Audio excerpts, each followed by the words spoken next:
Counselor Crisati. Here. Counselor Hall. Here. Counselor Mangini. Counselor Matthews. Here. Counselor Pisner is absent. Deputy Mayor Santinella is absent. Counselor Thomas. Here. Counselor Ungary. Here. And Counselor Zanoni. Here. 9 members are present, 2 are absent. Thank you. I know we have several members who are virtual today. I do believe Deputy Mayor Santinella will be logging on soon. It is freezing in the council chambers for those of you who are joining us in person, so I apologize. I'm keeping my coat on. My toes are frozen. But we're going to start with the Armory Branch Trail Development. So please introduce yourselves and take it away. All right, thank you. Just real quick, councilors, Aaron Markovich, Economic and Community Development. This has been a project that has come through our office as it's been developing over many years, but hopefully we have some great new information. So we have Matt Hart and Mike from the CROG, as well as some of the other folks here, but I will turn it over to them so that they can go from there. Thanks. All right, thank you, Aaron. Can you guys hear me? Okay. Light on? Yes. All right. May have to get a little closer, but we're good. All right, let's try this. So thank you to Aaron for inviting us. We've been here last May, I believe. We've had a lot of developments over the past year for our study. So in the interest of time, we're just going to get right into this. So as Aaron said, my name is Mike Cipriano. I'm the project manager for our Priority Pathway study, joined by Matt Hart, Heidi Smoker, and Annika Maher. They've been helping me out with this study. So I really indebted to both of their help on this. So we'll kind of jump into like an overview of the study itself. We'll go through some project goals. We'll kind of walk through the regional network real quick, and then we can kind of let you guys see where Enfield is in the bigger picture of our study itself. So we'll touch on some recent conversations we had with DOT and their Office of Rail. We'll kind of wrap up with some next steps and some potential funding opportunities for you guys if you see fit. So overall, this is really meant to be a quick, high-level overview of our study itself, with a focus on the Armory Branch on the eastern part of Enfield. All right, so our study, it was intended to kind of be built off a couple different CROG studies previously. First being our Complete Streets Plan, and our second, our East Coast Greenway study that we're just wrapping up right now. That was in the towns of Simsbury, Bloomfield, Hartford, and East Hartford. I think for our study, we have a pretty simple goal. It's going to be to create a better, safer, and more connected network for active transportation users. When I say active transportation, I really mean bikers, walkers, pedestrians, anyone rolling or skating. Ultimately, we're kind of aiming for a network that's easy for all people, accessible for all people, ages, and abilities. To get there, we're kind of focusing on off-road, separated and/or protected facilities for people, with the idea to reduce conflicts with vehicles. So as you can see right here, this is kind of our draft network. We're kind of putting the finishing touches on a report, but this is kind of what we have so far. So this slide kind of shows our proposed network and where the Armory Branch fits in. Over the past year, we've conducted a lot of outreach.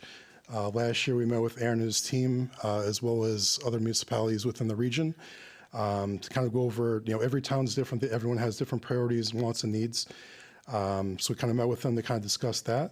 So we got a lot of really good information from Aaron that we kind of took into this. So in addition to talking with towns, we did a lot of public outreach. Some of the themes that we heard, people are, afraid to kind of be in the pathway of vehicles. They want to be separated. Drivers are speeding, they're, reckless, they're distracted. So things like that where people want to get off the road.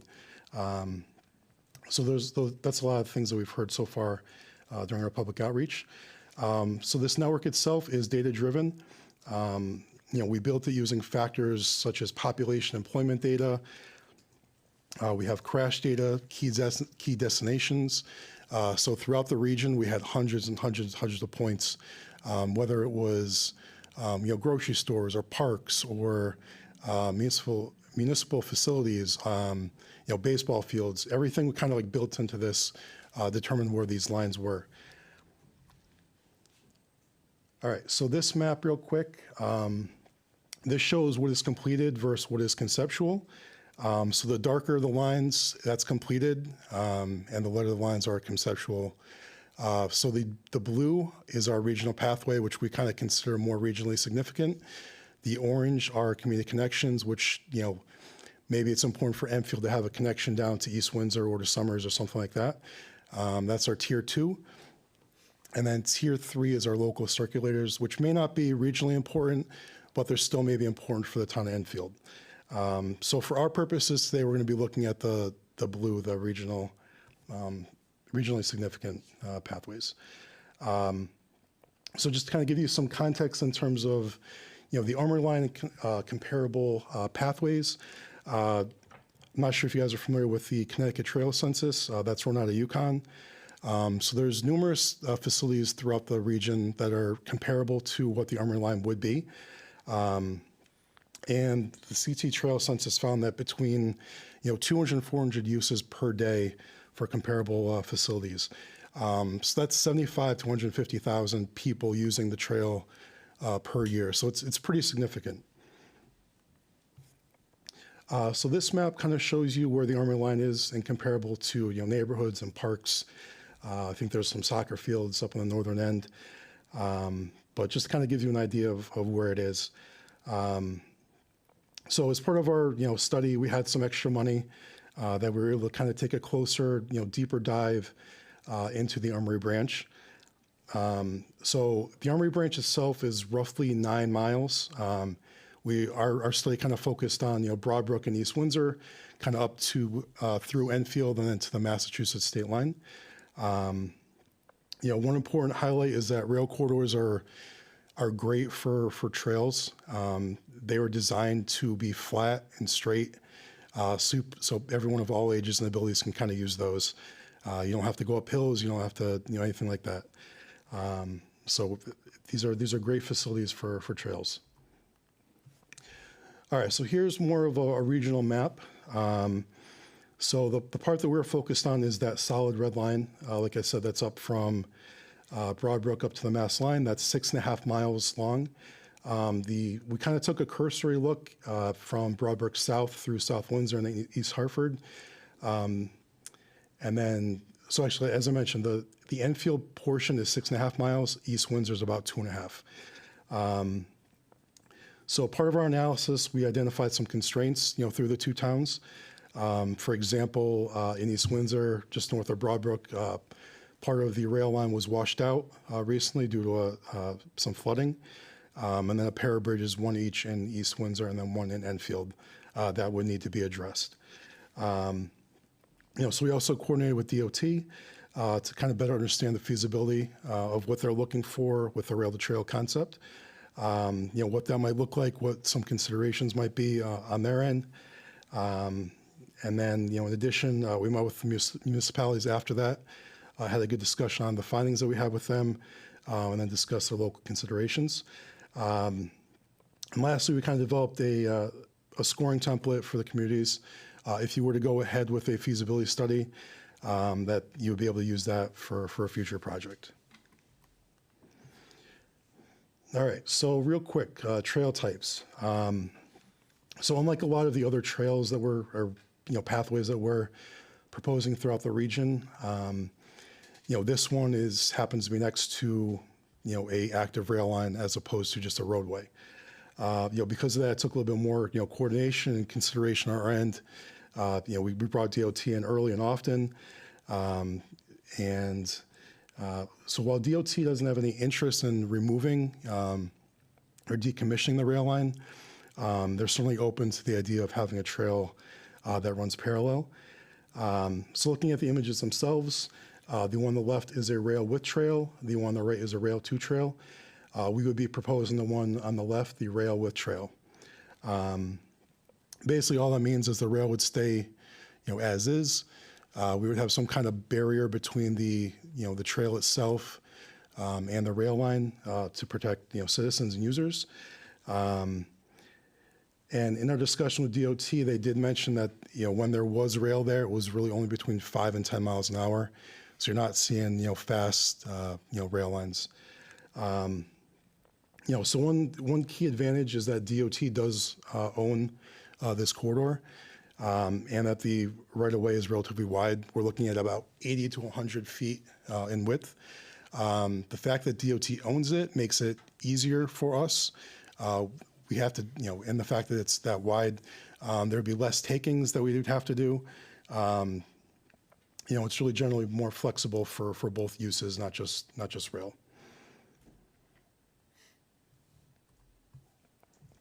All right, so as I mentioned before, there are some constraints, and you guys will probably be more interested in the, constraints on the top, the two right images. Those are in Enfield along Water Street, that bridge crosses the Scantic River. A lot of the other constraints are really just going to be crossings with roads. A lot of the roads are of the local variety, so speeds are relatively low. There are 3 state roads. I think it's Route 220, 190, and 191, where speeds may be a little bit higher. However, it's only 1 lane in each way. So the crossing is narrow. It's about 30 feet, give or take. So there's definitely ways you can kind of engineer a safe trail, crossing for users.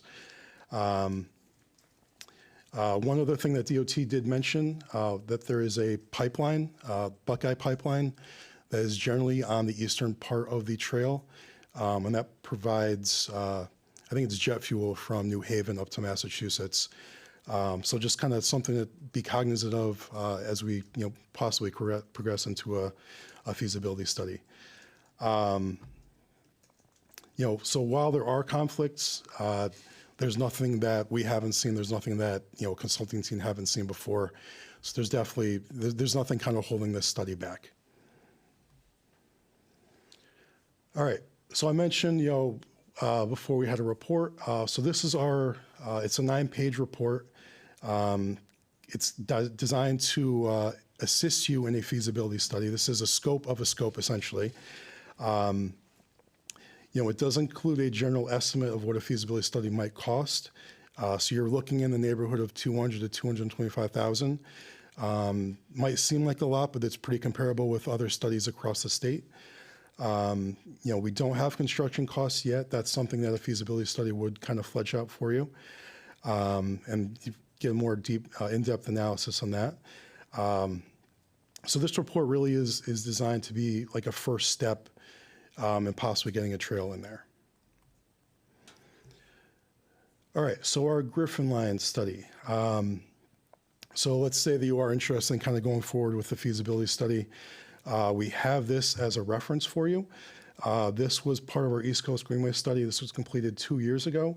So it was kind of going down from Bloomfield along the Griffin Line into Hartford.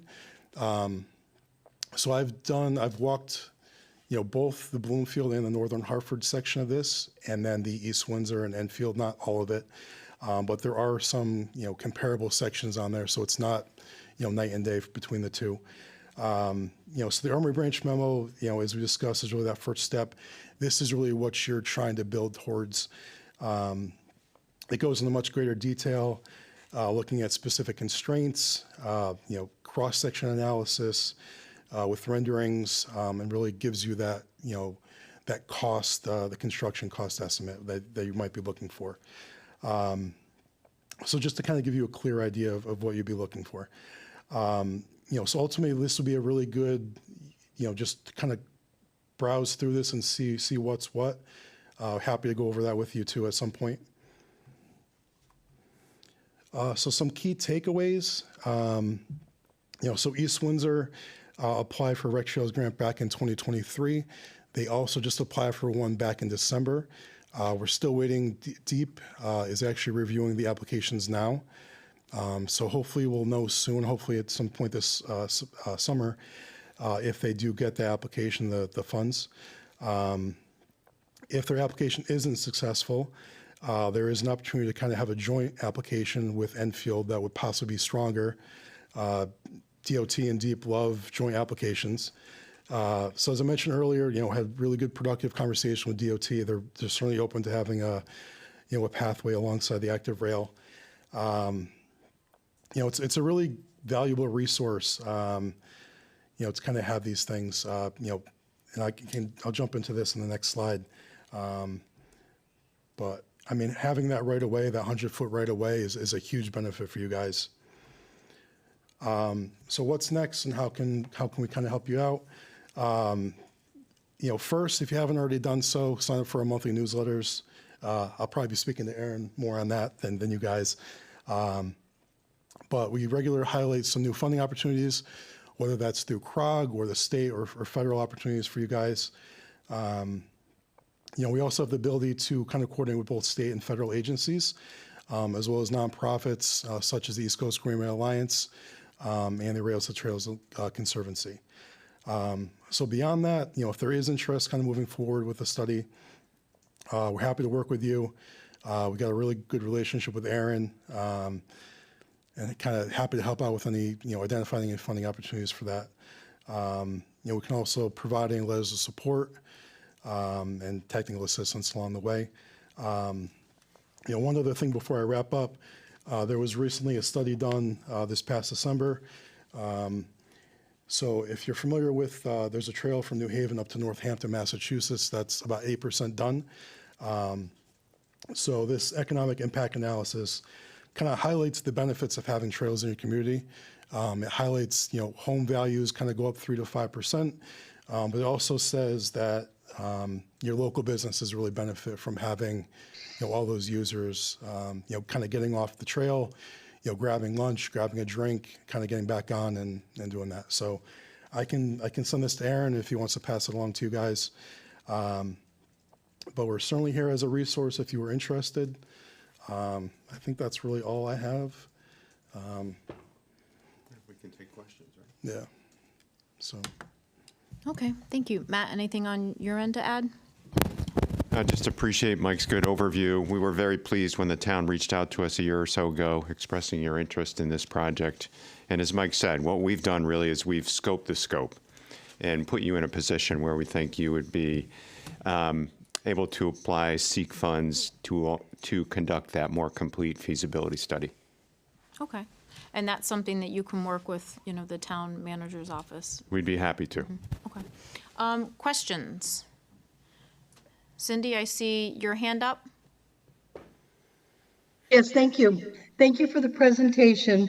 I just have two initial questions. One, who will be paying for the feasibility study? I know you mentioned perhaps a partnership with East Windsor. And then the second part of my first question, what are the next steps? Yeah, so I don't know if you want to speak to who, generally towns, but I will say this, if a town applies for funding through some type of grant, sometimes it's 80-20 match, so the town would only have to pay 20%. So if you do it by both towns, you can kind of figure out, what makes sense there. So next step is really the feasibility study if you are interested in doing that.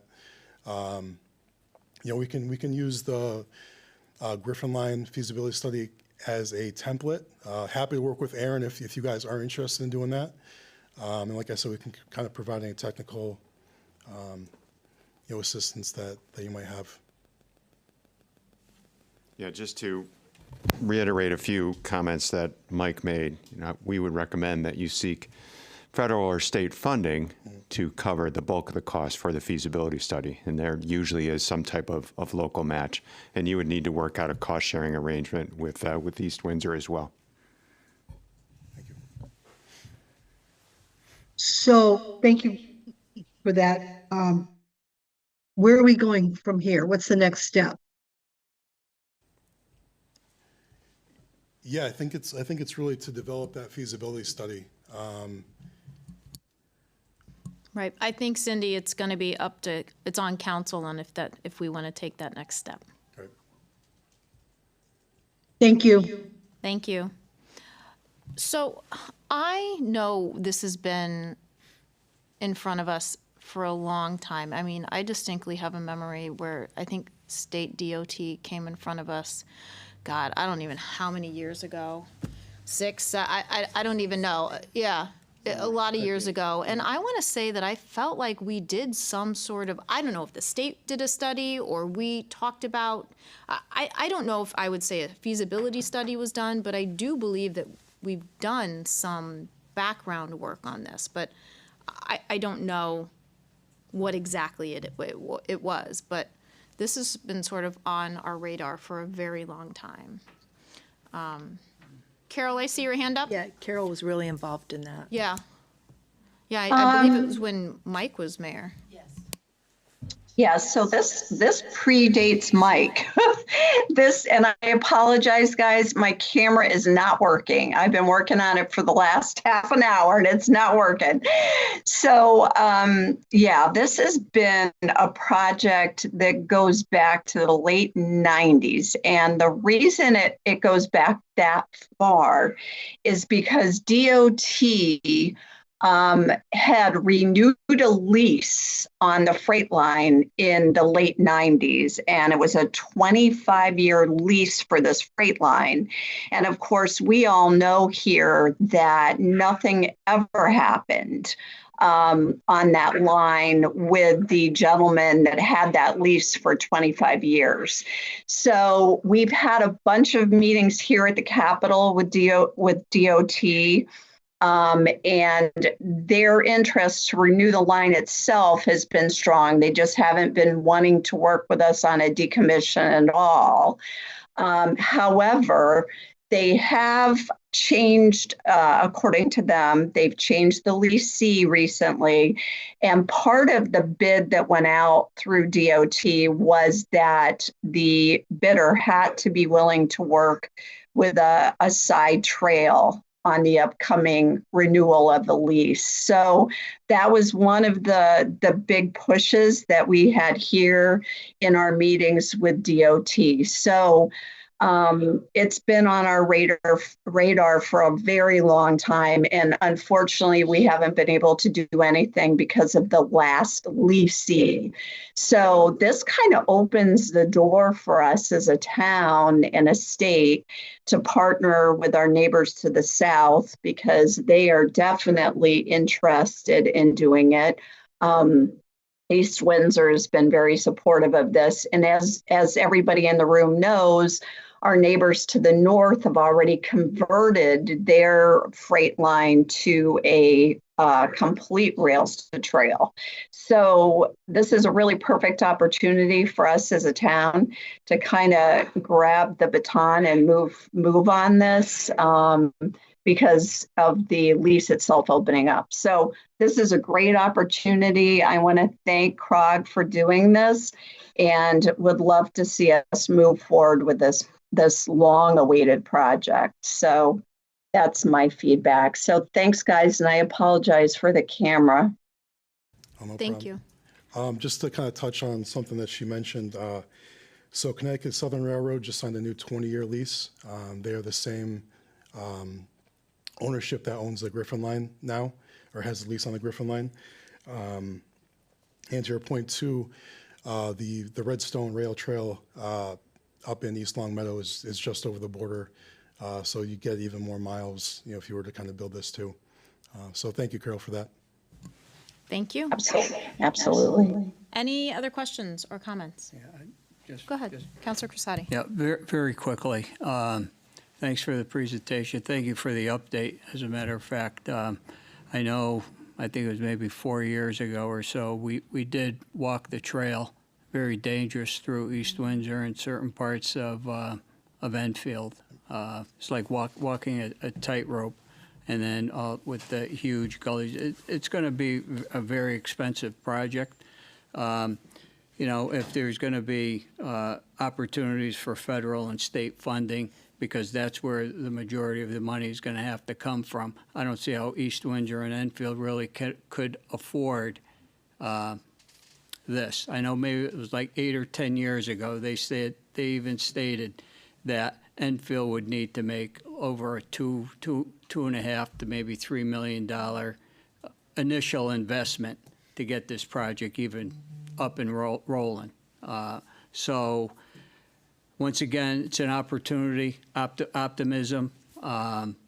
So just, being able to move forward. A very important thing that you mentioned was the pipeline, especially with the fuel. And I know that there's a company here in town that wants to transport biodiesel fuel, which is the up-and-coming type fuel that is going to be used. So there is that opportunity.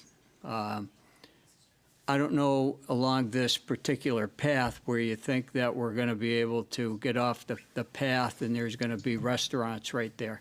There might be one maybe section of Enfield to do that.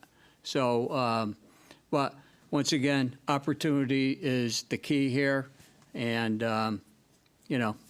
I, would be in favor of a joint with East Windsor.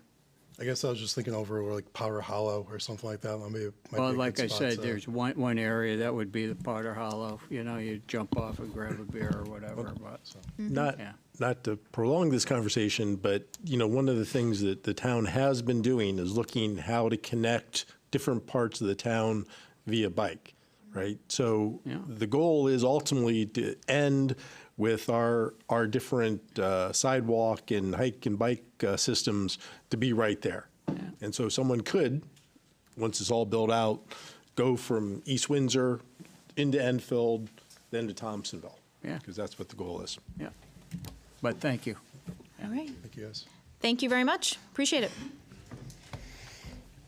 Have a good rest of your Gina, one more. Thank Gina, one more quick comment. I raised my hand, but I don't think you saw it. No, I took it down. Yeah, just to what Councilor Crissati talked about as far as grant money. When we were pursuing this originally, we did talk to Congressman Courtney and his office, and he said there definitely is federal funds for this type of project. They love these sort of bike trail projects, and he said that the federal dollars were definitely there if we pursued them. So he was very good about saying these projects are well received. So it might be when we get those Senate requests and those local congressional requests, this might be a perfect one to add to that. So just wanted to add that in. Thanks. Thank you. Thanks, Gina. Thank you. All right, thank you very much. Item 3 on the agenda is the PK Elementary Schools and Eagle Academy Therapeutic Day School Pre-K Referendum Committee. So as you guys get situated, appreciate you coming in. You'll have about a half hour. I think your presentation, my understanding is 15, 20 minutes or so, and then we'll have time for questions.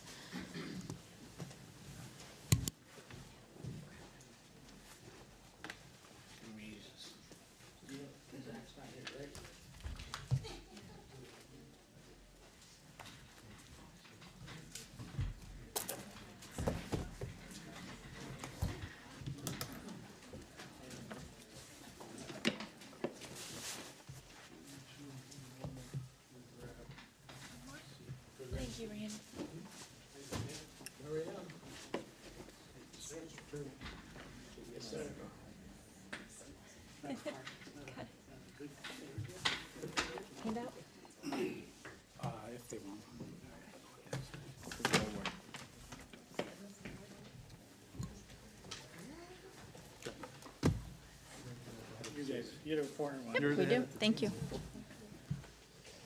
All right, the gang's all here. Do you want to give an intro? Or? I don't know who's gonna start with introductions or point, but if you want to just do a quick round of introductions and what your role is in the committee, and then you can start up. Thanks, Randy. Okay, thank you very much. My name is Randy Daigle. I am fortunate enough to be the chairman of the the pre-rep committee, and I'll let everybody introduce themselves.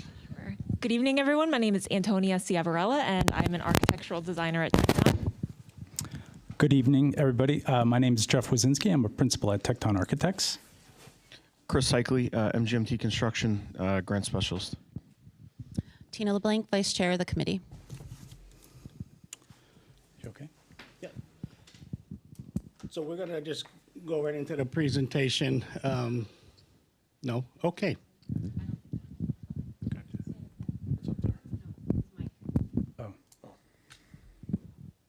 How about that better? Okay, I'm sorry. So we're going to just go right into the presentation, and then we'll open it up for any questions or answers. All right. Thank you very much. Great. Thanks, Randy. So for tonight's presentation, we're going to give a brief overview and summary. I'll spend about 5 minutes talking about the master plan and the path that we traveled, a little bit about the process, then spend a bulk of the presentation talking about the preferred option and why. And then we'll summarize everything and then talk about the grant applications and then the next steps. All right, so for those that have been following along, we've been posting every single presentation to the website. So on your screen there, for those that are looking from home, please scan that with your phone. You can go to the website, get in all the information from all the community conversations that we've had in all of the committee meetings as well. And if you have a question, there's a project email as well. Okay, so the journey that this community has taken really started back in 2011 when the district restructured to a K2, 3, 5 scenario. So there was 6 schools in total. And what we've been doing over the last year, the committee's been working on this for about 4 or 5 years, but we were engaged last year and spent quite a bit of time in the buildings looking at the facilities conditions, talked a lot about the programming and program validation, and then spent a majority of our time over the last, I would say, 6 months developing the options and the preferred options, which we'll go over this evening. So as I mentioned, our charge at the beginning was to analyze and understand 8 total buildings in your district, including Eagle Academy, the therapeutic program, and all of the 7 other schools that are on the screen there. And this chart you've seen, if you followed along in all of our presentations, I think this is a good chart to as a baseline. Starting on the left-hand side, it's all the schools that we looked at, the original construction date, some of the additions and renovations that were made to each of these buildings, the current grade configuration, their enrollment, and the size of the buildings as far as gross square footage. The interesting thing, and this may not be news to folks in the room, but its average age is about 58 years old. And as I mentioned earlier, there's a sister school model, so K2, 3, 5, that we spent a lot of time talking about during the options planning, but also I know the district spent an awful lot of time speaking with the educators about what's best for the students. So why does all this matter? Well, it matters because one of the key ingredients, right, is reimbursement. And how do we leverage and maximize the state reimbursement back to the community? So Enfield's baseline reimbursement ranges between 68 and 70%. And then there's these incentives for different types of program added to your building. The one in particular that we focused on was the early childhood care, basically a birth to 3 or pre-K program. So that adds 15% to your base reimbursement.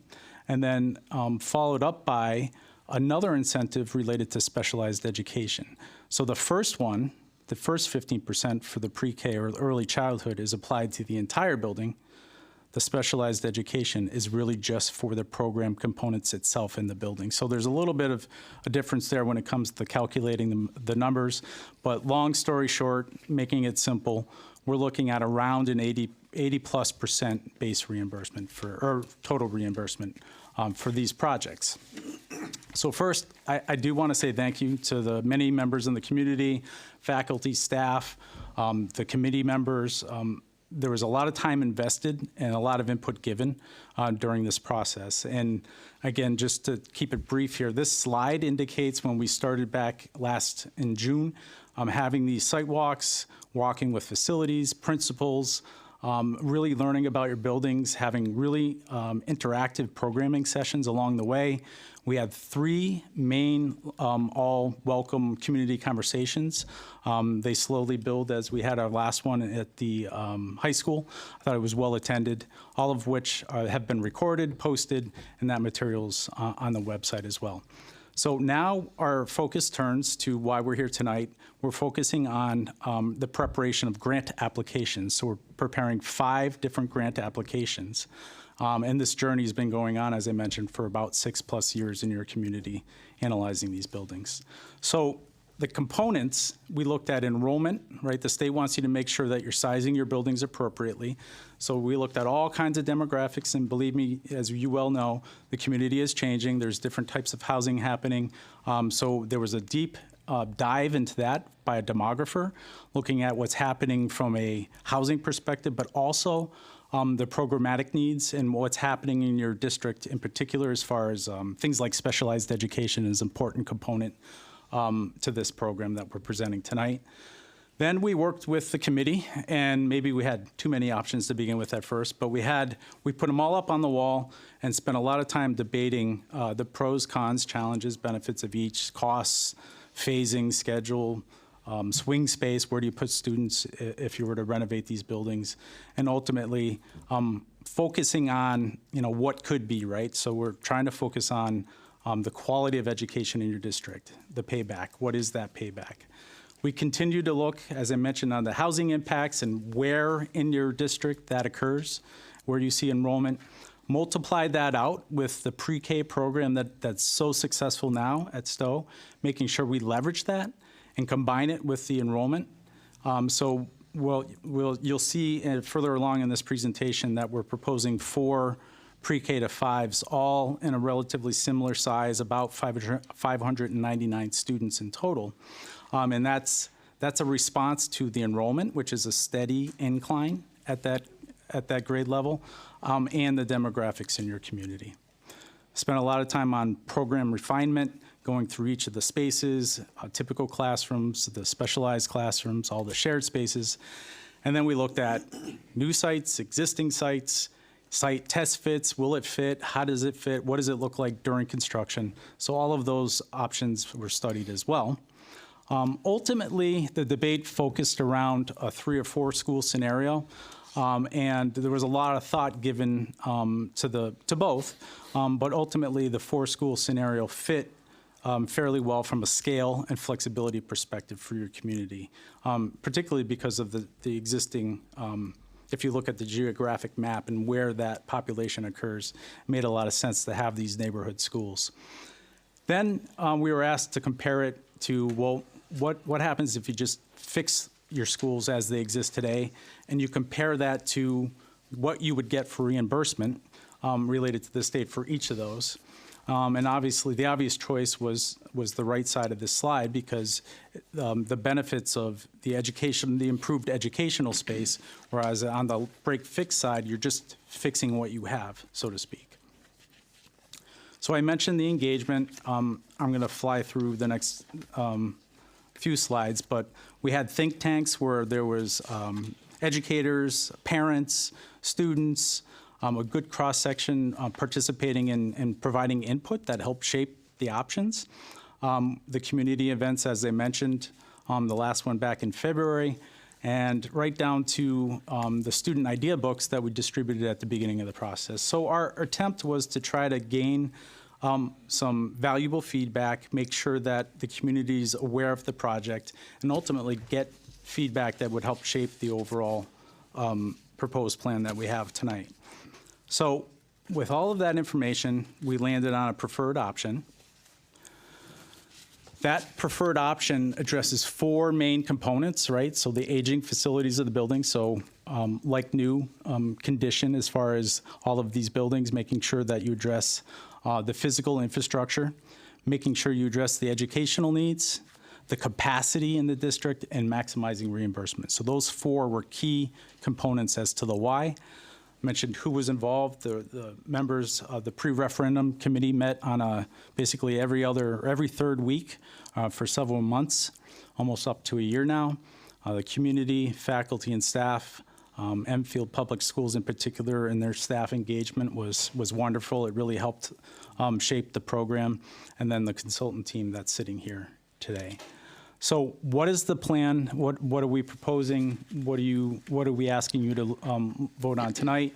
4 pre-K to 5 schools, and then a comprehensive renovation of Eli Whitney for the therapeutic program. A very important program to the district, very successful program, customized, and basically, sorry, I skipped ahead there. And then making sure that we have a plan, while it's not included in tonight's plan, a plan for every building, so that's thoughtful.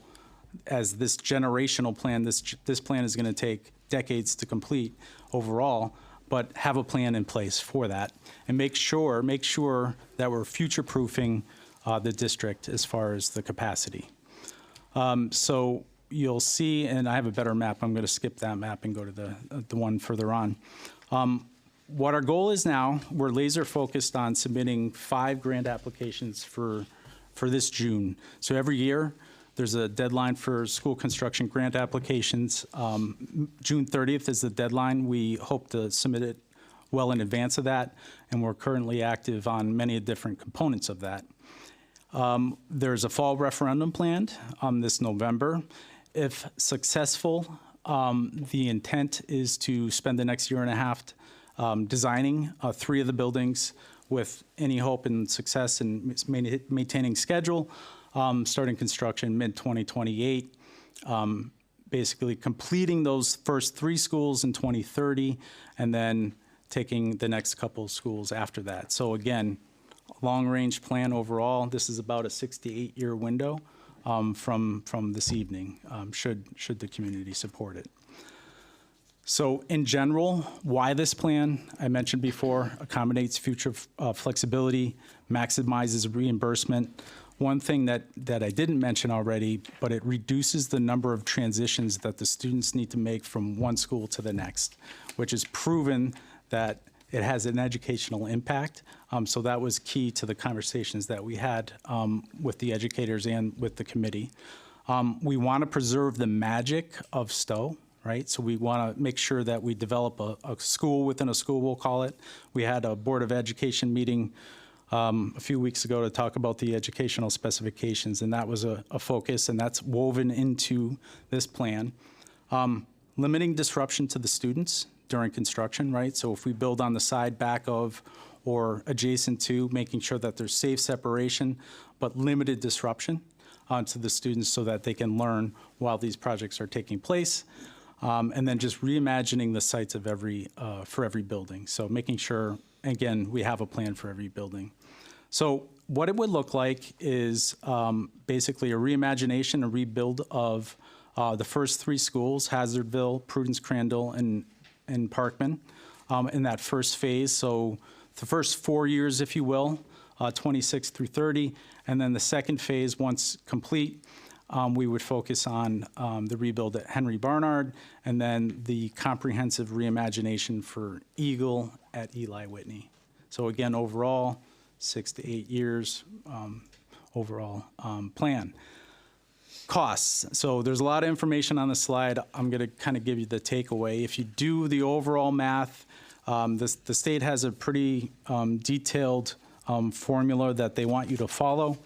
All of our numbers, all of our costs, all of our total project costs that you see on the screen are based on historical averages for projects across the state of Connecticut. There was a good question at the Board of Ed.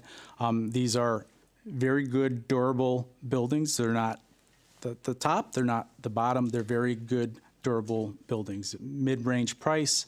The state wants you to carry escalation to the midpoint of construction. So there you'll see there's some rather large numbers and things like escalation, but those are there for purpose.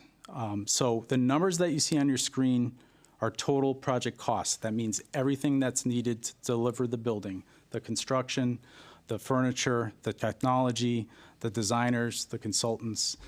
So when you add all of these up, you're talking in range, and I'm not going to go over each one. We can certainly go back if you have questions, but about $100 million to rebuild Hazardville Memorial, 105 or so, remove the existing building and completely renovate the site.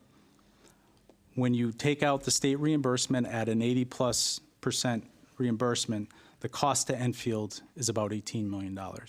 So when you do that math 3 times across those schools, Prudence Crandall's about 20, Parkman's about 19.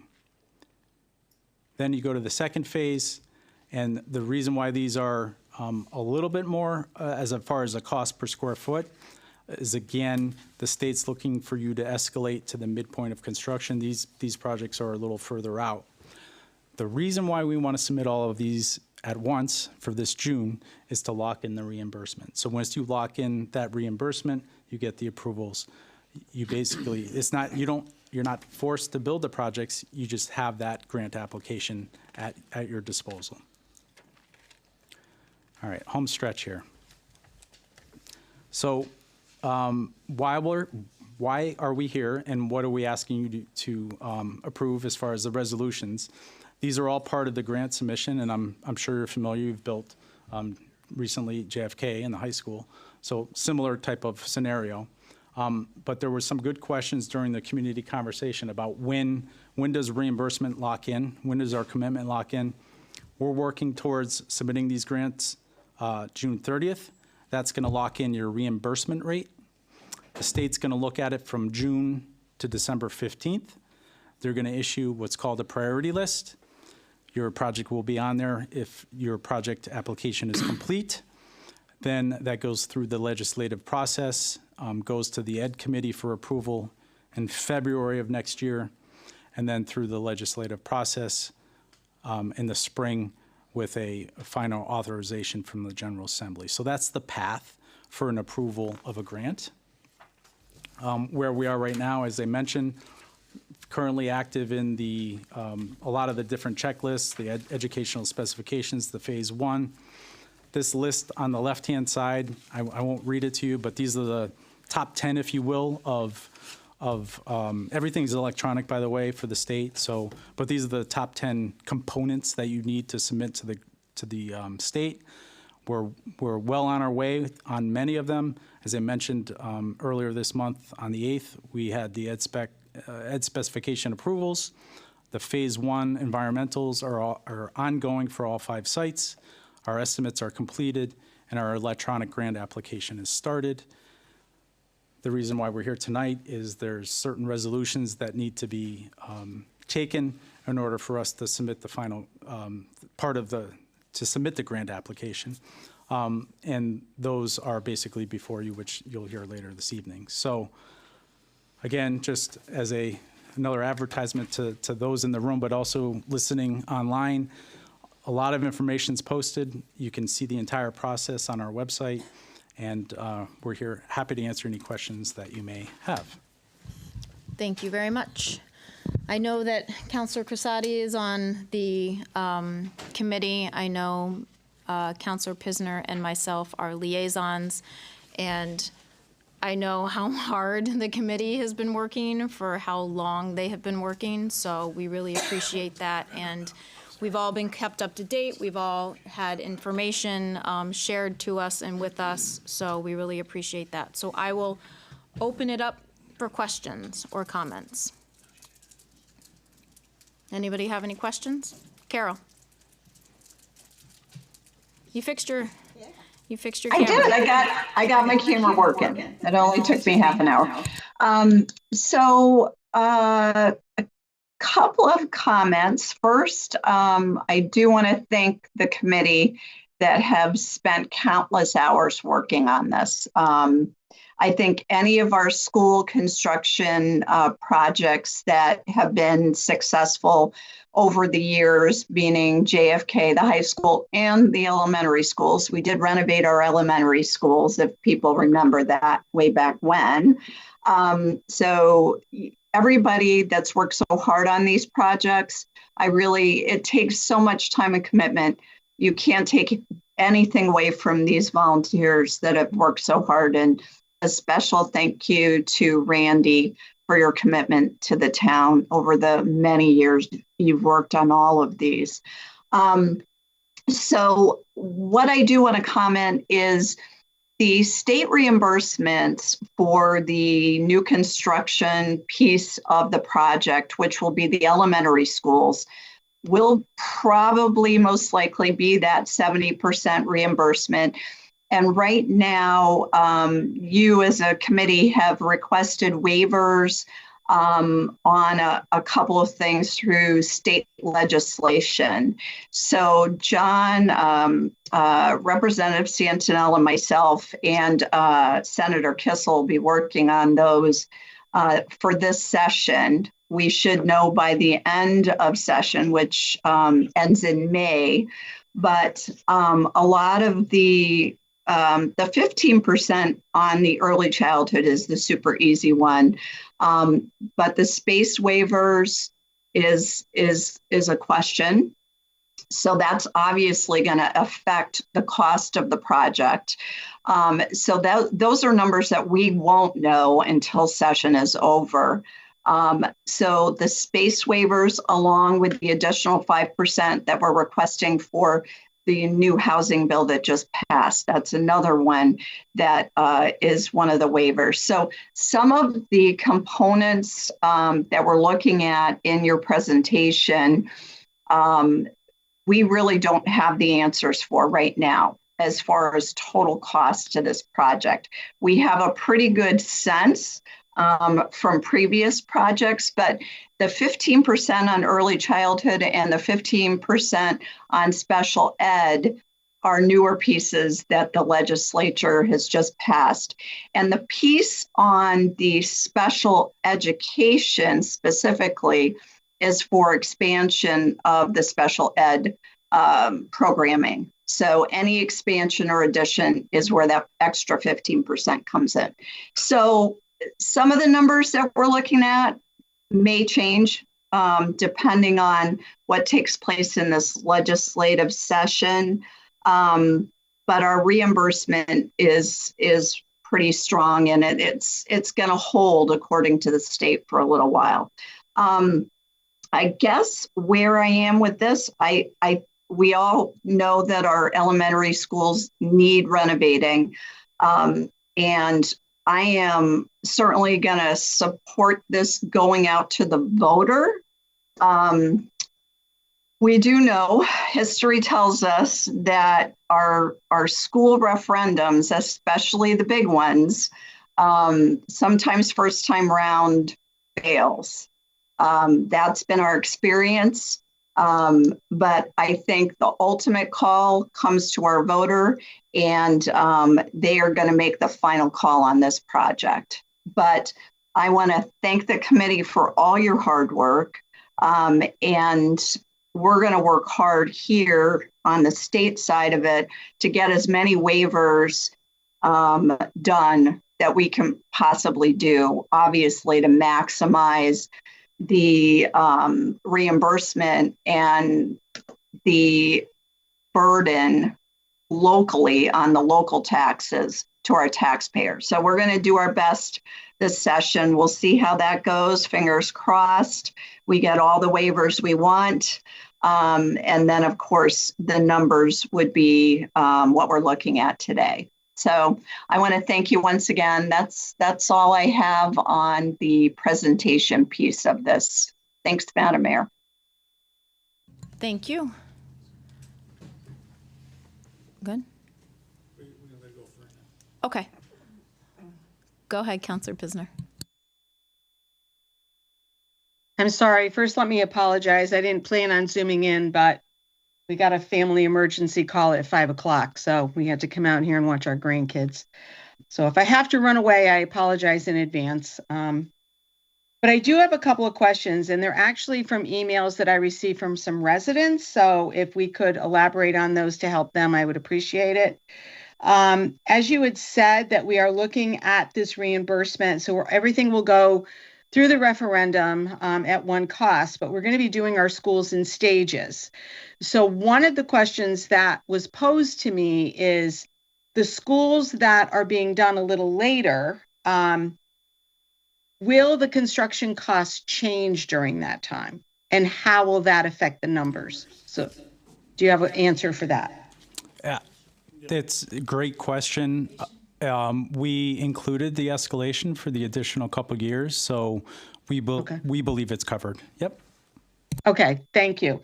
The other question I had was for the Eagle Academy. Do we know how many of our students are currently not being serviced at the Eagle Academy that could be with this expansion?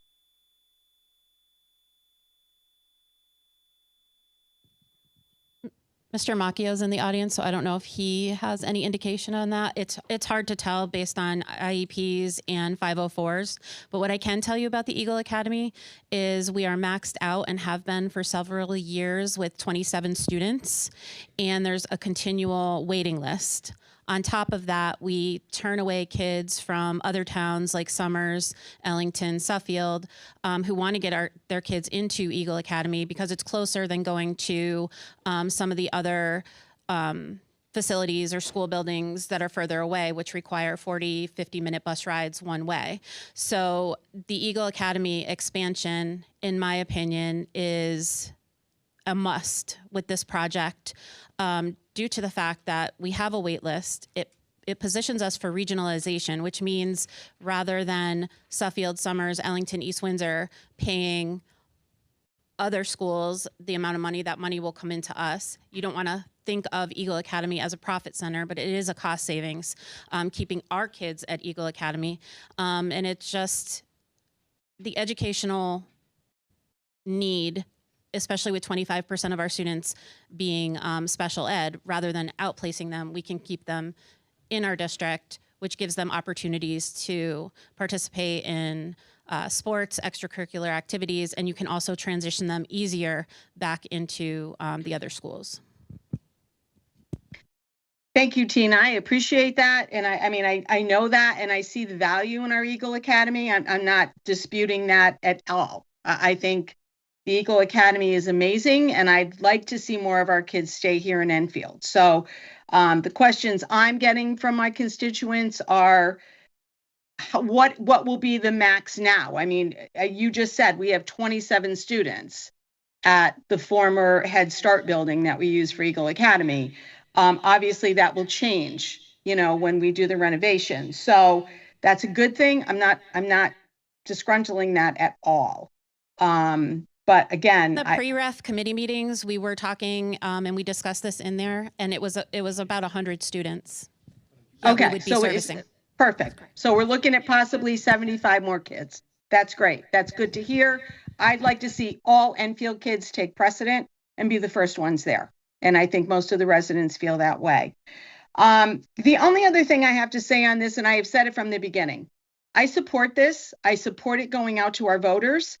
I want our voters well educated. I want them to know the numbers and the impact that it will have. We all have what we want our taxes to go up for and what we don't want our taxes to go up for. I'm okay with my taxes going up for our schools being renovated. But I also have to speak for all the constituents that I represent. The thing that does bother me, and it's bothered me from day one, is we don't have a plan B. And I would feel much better going into this, knowing that if this referendum is not successful, we have something in the works. So at some point, sometime, maybe we could look at that. And, I'm going to say that dirty word again, redistricting. Dirty word. Nobody wants to hear it. But honestly and truly, between now and the renovation, I still think it's something we could look at. And I think it's something that's possible to maybe change the number of kids in our classrooms until we get this off the ground. So at this point, that's all I have to say. Thank you again. Can you hear me? I can't tell. Okay. I can answer that question. So Plan B is $95 million in another referendum just to Band-Aid our schools, which means we have no space for universal pre-K, which is going to be eventually mandated by the state, believe it or not, sooner or later. Universal pre-K isn't mandatory, but you have to have space for the kids that live in Enfield to be able to attend.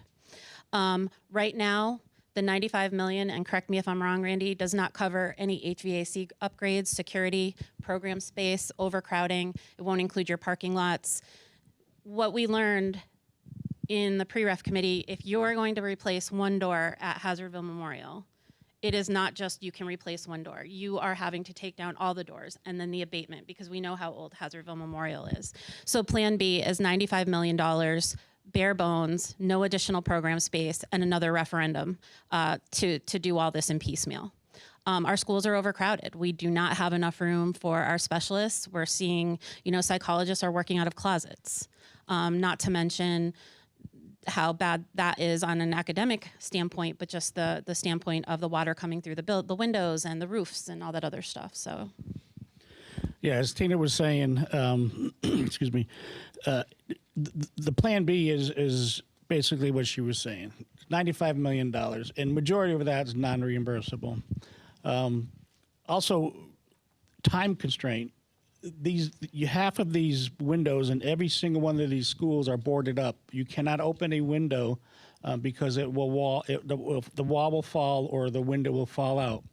There's rooms at Crandall that you can literally see through to the exterior. The children that sit against the exterior walls get colds. They get cold air rushing in on them. The town has not done their proper job to maintain these buildings. There has not been a adequate master plan. We determine what roofs need to be placed depending upon how many buckets are under there. A lot of towns that I work with, there's master plans where every 5 years they reevaluate it. This year they're going to be doing, doors. Next year they're going to do windows. And next year they're going to be doing something. But there's a plan. We're reactive. We're not proactive. So we're at the state right now that these schools are going to be condemned, and we're going to lose accreditation in some of these schools because it's not healthy environmentally or learning-wise for these children. So we waited way too long. There would have been a great, Plan B if we did it 5, 6, 7 years ago. We're in our third.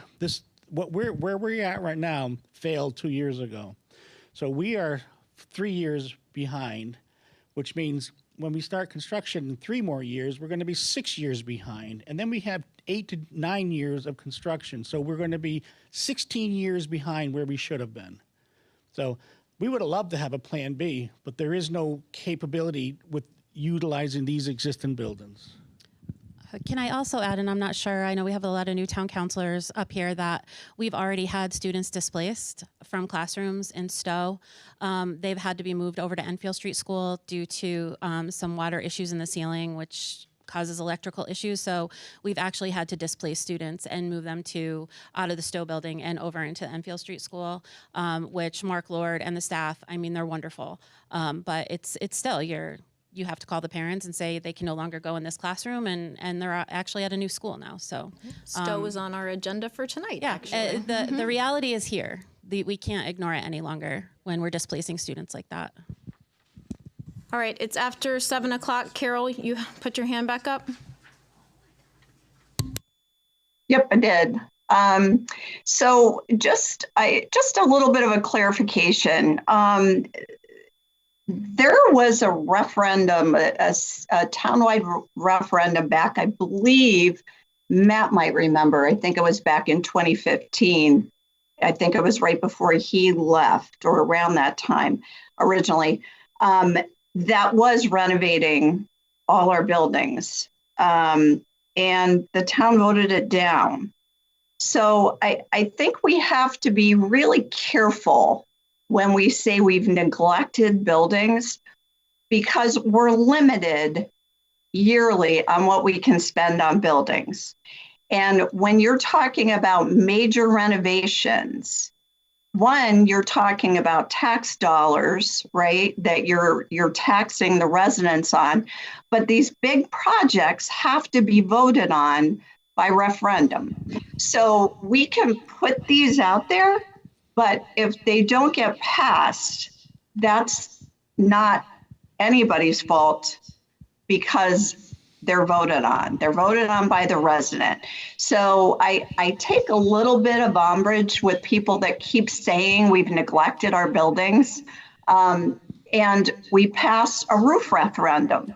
We keep putting off doing the elementary school roofs because we're hopeful that this referendum will pass.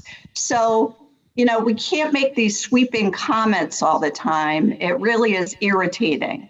So let's be very careful on how we say things. And I think the other piece that I want to put out there is the difference in these 4 projects is the 4 elementary schools are rebuilds or new construction. The Eli Whitney project for Eagle Academy will be a lesser reimbursement. So they're handled a little differently as far as the state reimbursements go. So it will, even though the project is costing less, the reimbursement is a little bit less too. So, and that's a reno. So we're taking that building and renovating it. So there's a lot of moving pieces here. And I understand the passion in wanting to get these buildings done, but it's ultimately up to the voter. So, you know, and we've had projects, again, fail the first time through. That doesn't mean that the next project is going to cost 3 times as much. It just means you have to go back to the drawing board and rein in a little bit of what you're putting out there. That's what we had to do with the other projects that failed. So I think we got to be a little careful with how we word things. Later in the agenda, I'll get into the breakdown on the mill rate costs and things like that. We've got some very early preliminary numbers that we can kind of put out, but I just wanted to put that on the record. I think people don't realize that everything we do, these massive projects, have to go to the voter. So that being said, I'm done being on my soapbox. Sorry. So let me elaborate on 15 years ago when we went to a pre-ref to renovate. Let me elaborate a little bit on the 15 years ago when we went to a referendum for renovating some of the schools. I was not part of that because I did not agree on what they were proposing. It was not renovate as new. It was piecemeal in it. It was replacing mechanical systems when the roof leaks and when the window leaks. So why would you replace a mechanical system? It was not renovate as new. Secondly, if you have a major renovation that is required and it fails, traditionally, and we have always done it, we regroup, we reevaluate, and we go back at it. Apparently, 15 years ago, the items that were being selected to repair wasn't enough to justify to go back to the drawing table. Now we're waiting 15 more years. So I understand what you're saying, but I've been boots on ground for 27 years. I was part of a facility master plan, and we had everything in line. And then when Art Pomgrantz left, it just fell apart. We've hired specialists. The town has hired specialists to come in and do stuff. We've never came to fruition. So I understand what you're saying, but I've been boots on ground for 27 years volunteering. This is what I do. This is what the experts do. The referendum that was proposed 15 years ago was not a renovate as new. It was not a fix everything. It was a little bit here, a little bit there, and it did not make sense, and I did not want to be part of it, and it failed. But again, if it was that important, like any other major project that ref does not pass, you tighten up your belt strings and you reevaluate it and you represent it. This just went to the wayside, and it went to a wayside for a reason. Thank you. So I know that I've actually seen maybe 3 versions of this presentation so far. I know it's been out there. I know we are saturated with information that's coming out of your committee, so we really appreciate all of your hard work and all of the transparency and work. So we appreciate it, and the items are on the agenda for the regular meeting. So if you would like to stay, you are welcome to. Thank you. Thank you very much.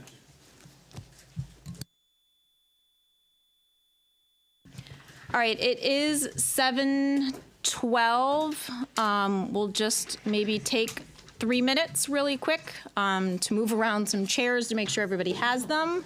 And then we'll roll right into the meeting at 7:15. So I apologize, we're running a few minutes late.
Sorry, we got a late start. Our special meeting ran late. I'd like to call the regular meeting of the Town Council this April 20th, 2026 at 7:17 p.m. in the council chambers to order. We're going to start by a prayer by Councilor Zanoni, who is on Zoom, followed by the Pledge of Allegiance.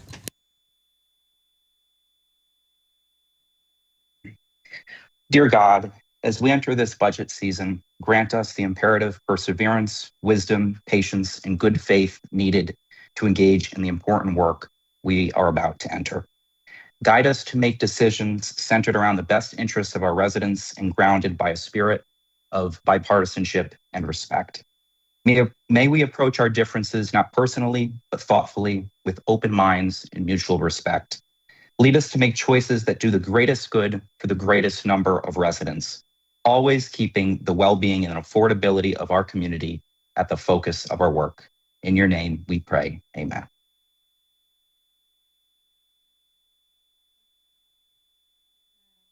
I pledge allegiance to the flag of the United States of America and to the republic for which it stands, one nation, under God, indivisible, with liberty and justice for all.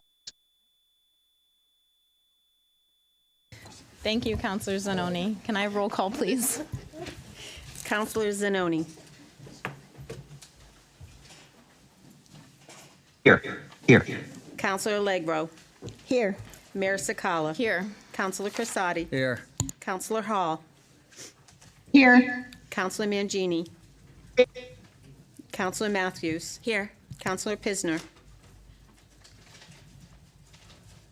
Wasn't she there? Okay. Deputy Mayor Santinella. Here. Councilor Thomas. Here. Councilor Ungary. Here. 10 members are present, 1 is absent, maybe temporarily. Marie, when you I'm jump- here, oh, sorry. Here she is. Okay. Thank you, Marie. So 11 present, none absent. Next item 4, the fire evacuation announcement. In the event of a fire and emergency, there are 2 means of exits in the council chambers. One is behind you, so you can walk out those doors, safe distance away from the building, out towards the parking lot. The other one is to my left, the audience right. You can go through the side door, down the flight of stairs, and out the back door to the back parking lot. Minutes of the preceding minutes. Can I get, minutes of the preceding meetings? Oh my God, that's a tongue twister. Can I get a motion to accept the minutes of special meeting March 30th, 2026? So moved. Second. At a first and a second, any changes, additions, deletions? Sensing none, all in favor? I believe that is 11. Cindy, yes? No. No? I'm abstaining. So 10 in favor, 1 abstention. Motion for April 7th special meeting, please. So moved. So move. First and second, any comments, deletions, changes? All right, all in favor? 11 in favor, thank you. Regular meeting minutes of April 7th, 2026. So moved. So move. There is a first and a seconded. Any changes, deletions, comments? All right, all in favor? 11 in favor, thank you, none against. And the special meeting, April 13th, 2026. So moved. And a second. All right, there's a first and a second. I like that you guys are on the ball, it's great. Any We're cold. comments, deletions? I know we are cold. All right, all in favor? All right, 11 in favor, none against. Thank you very much. Item 6 on the agenda, special guests, there are none. Item 7, public communications and petitions. Sheila, do you have the sign-up sheet? Any resident or taxpayer who wishes to address the council shall first be recognized by the chair and state their name and address for the record. Thank you very much, Sheila. Your comments and remarks shall be limited to 5 minutes in the first round. After the first round, anybody wishing to speak a second time will be limited to 3 minutes. If we get down to the end of the agenda, items 14, I believe it is, you will be given 3 minutes if it is prior to 11 p.m. Public communication shall be limited to 1 hour unless extended by the majority vote of the council. All remarks shall be addressed to the council as a whole and not any individual member. And any remarks addressed to the administration of the town, please address it through the town manager. All right. Wendy, you are first on the list. Come on up.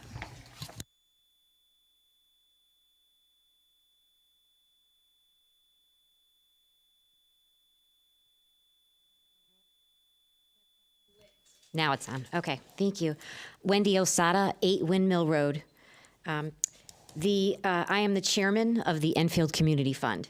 The Enfield Community Fund of the Greater Hartford Gives Foundation, which was formerly known as the Hartford Foundation for Public Giving, alongside with 28 other community funds, provides support to local organizations and initiatives, helping to strengthen the fabric of our community and enhance the quality of life for residents by providing grants to nonprofit organizations that benefit the residents of Enfield. Thank you for allowing me to speak again on behalf of the committee. Last time I was here, I was seeking new committee volunteers so we could continue to award grants. We didn't have enough committee members to be able to actually do a grant cycle and award any grants. I am very pleased to share that that effort was a success, and we now have over the minimum number of committee volunteers required to open a new grant cycle. Since our start in 2023, we have awarded over $111,000 through 30 grants to nonprofit organizations, including but not limited to providing food and energy assistance, shelter, and youth and senior programs for Enfield residents, among some of our grants that we've awarded. We are very excited to announce our next grant cycle is launching on this Friday, April 24th, and the deadline to submit applications is Monday, June 15th. We invite nonprofit community organizations who serve the town of Enfield to apply and help us create even greater impact together. You can learn more about our grant announcement and the committee's work at www.greaterhartfordgives.org/EnfieldCF. I have handouts with that website address, including our QR codes for those who might be interested. Please help us spread the word. Thank you. Thank you very much, Wendy. Mr. Hopkins, you are next, sir.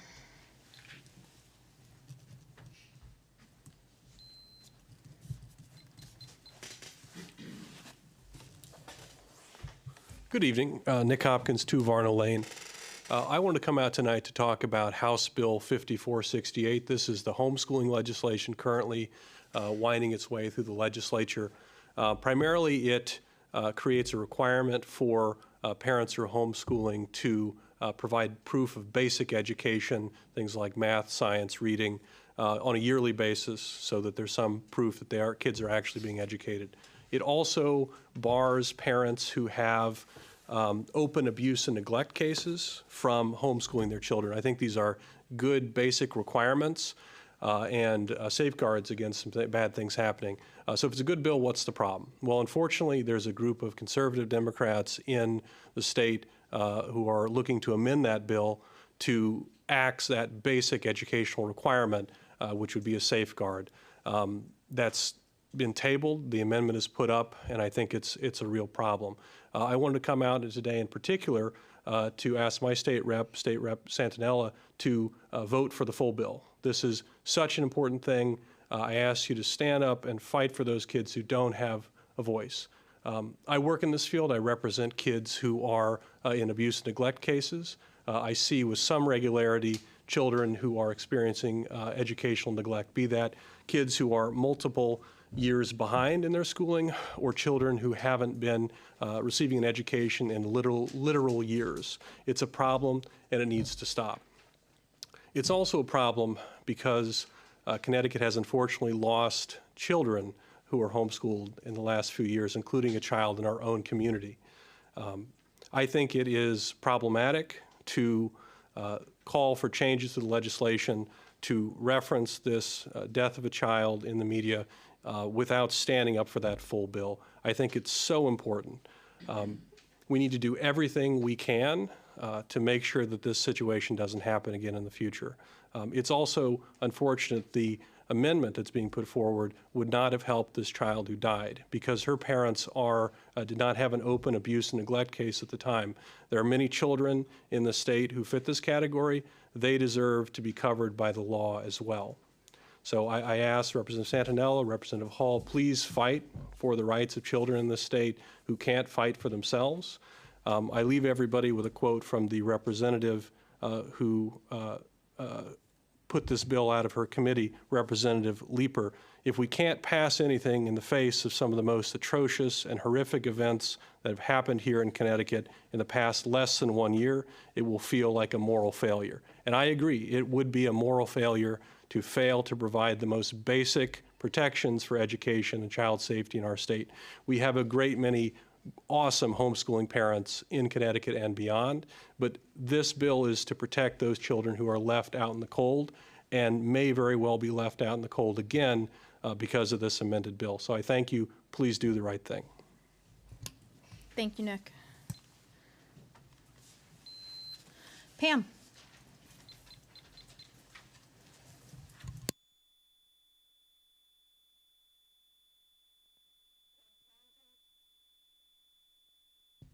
There it is. Pam Townsend, 54 Kimberly Drive. Good evening. And I want to make a comment. We have 5 of our counselors who are not able to be physically here, but are dedicated to be here. And I thank all of them and all of you for your dedication. So thank you.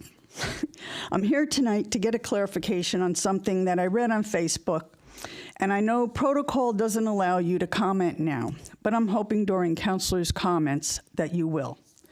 The posting was about the upcoming budget process not being available on ETV. If this is true, I am expressing my disappointment in that decision. I support the budget process being videoed for the public, and here's why. Although transparency is important, it is more important being transparent. It educates our amazing community on how much it costs to provide all the services that we have available to us. We get to see who the directors are that manage each important part of running Enfield. We learn the justifications for every dollar spent. Sometimes it was just time to purchase that new vehicle, or a required training, or the fixed expenses like payroll, insurance, fuel, etc. For me personally, I was surprised at how much grant money Enfield receives and how that money is applied for. Hearing the justifications for why certain items need to be funded is eye-opening. Having that budget process open to the public is truly important. And the importance goes a step further. It mentors the next generation of public servants. I ask you, sitting on the dais tonight, why did you decide to become a public servant? Some here on the dais have been serving a long time, and some are brand new. I'm guessing you're here because you believe you can make a positive impact on Enfield. And we all know it certainly is not about the money for you. So I ask you that if this posting is true, that you reconsider your decision and have ETV video the rest of the budget process for the public to watch. Thank you. Thank you, Pam. Mr. Finger, you are up, sir. Doug.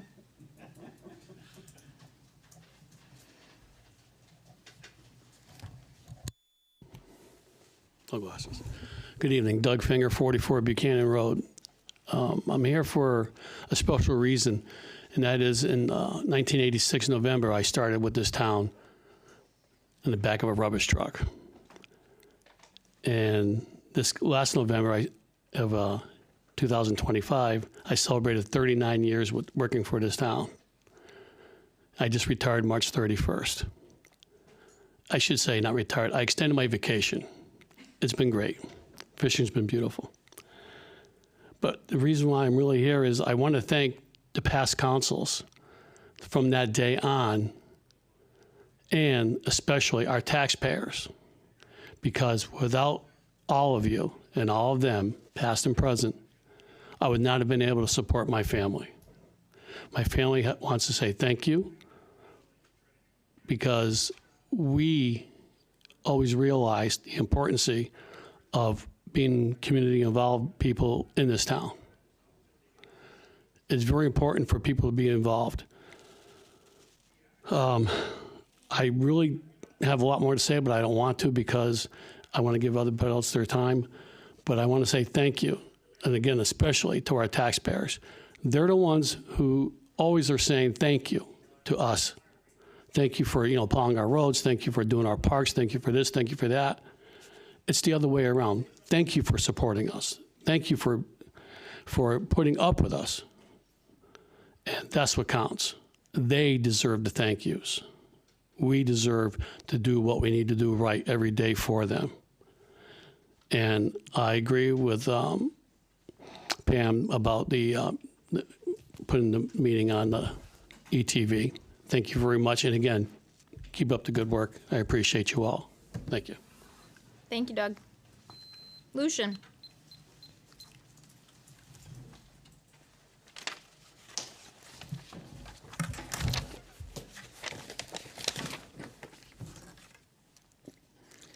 Lucian Lefebvre, 54 Kimberly Drive. I'm here also to talk about the open budget process. I'm here to talk about the budget and the process to get there. I've watched the town departments submit their proposed budgets for their needs to support the many services offered in this town. I hope you continue to televise the budget deliberations on ETV. Now is the time, like they say, to see how the sausage is made to get to the finished product. And it's not an easy process. I don't envy any of you. You were elected to make the best decisions for the taxpayers. Let them see the process where you, as our representatives, have to make the hard choices that affect all the taxpayers of the town. Some will agree with the choices you make, some won't. Making those choices for all to see and not behind closed doors will help everyone understand how you as a council chose to better Enfield. It eliminates the talking heads sitting behind a keyboard on Facebook of any questions of who said what during this hard process. And I personally want to thank the entire council for the time and dedication you give to this town at no pay. A lot of people don't realize that. Just because you want to make Enfield a better place to live and raise a family. Thank you. Thank you, Lucian. Randy. You are up, sir.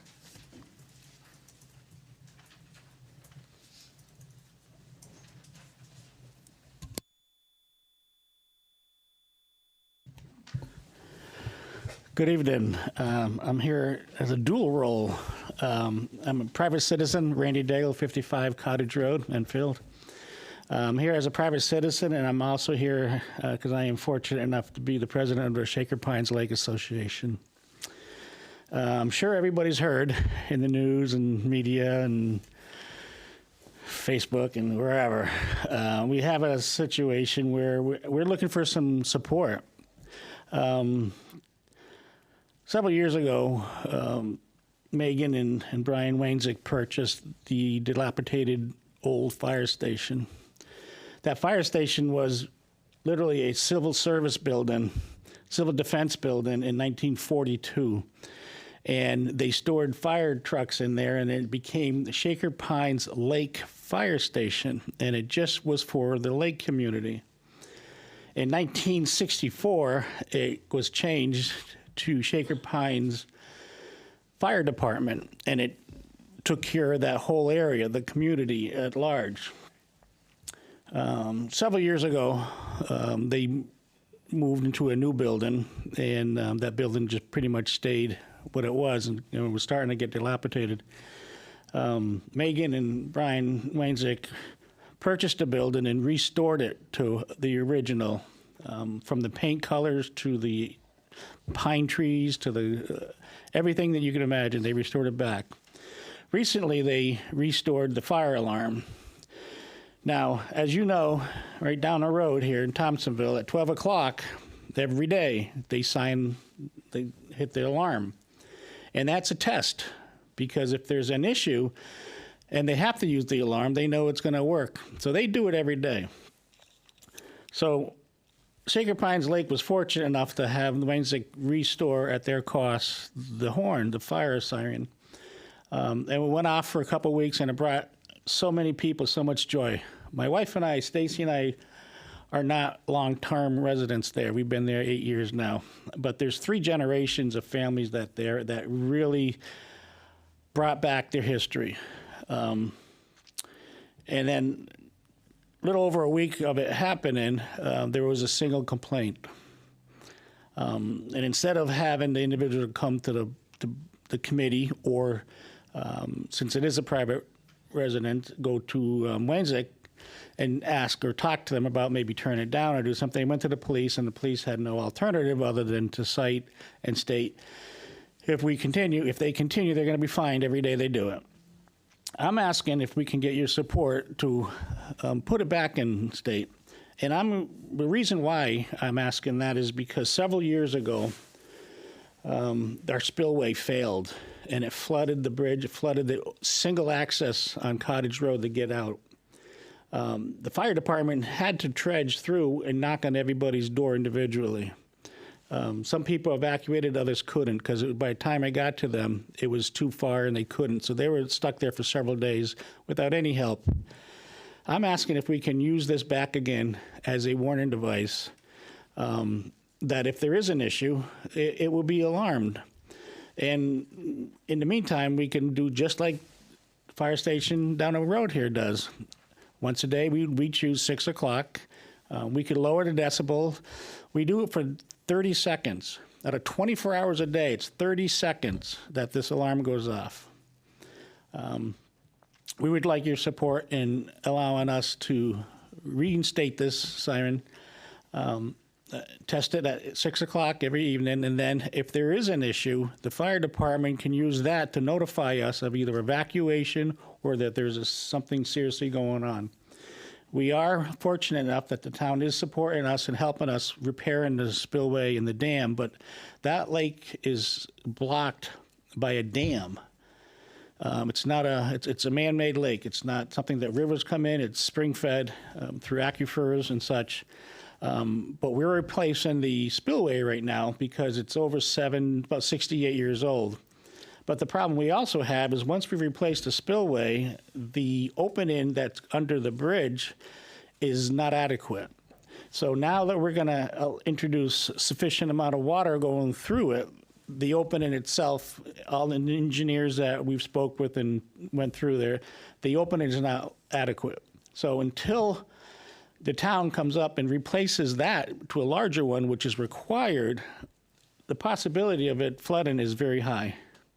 So we're asking for some support.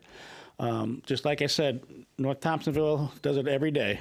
We would like to do it every day too, but at 6. So thank you for your time. Thank you, Randy. Kelly Hemler.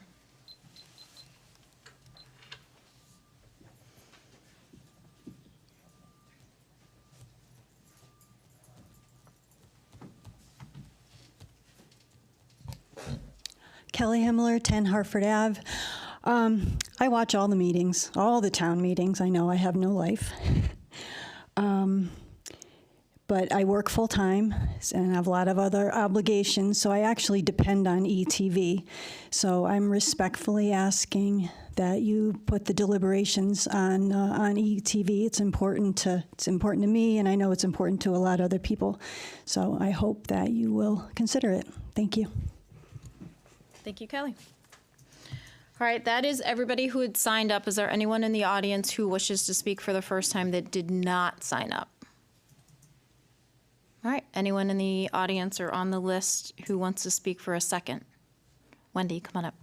You get 3 minutes this round. It'll only take me one. Famous last words. No, honestly. I just wanted to say thank you to both Randy and to Doug Finger because of the hours and hours and hours that these men have volunteered for our community. 2 of my 3 children, benefited from the soccer that Doug participated in, Randy with all the schools and everything. So that's all I wanted to do is acknowledge them and say thank you to them. Thank you, Wendy. Nick, come on up.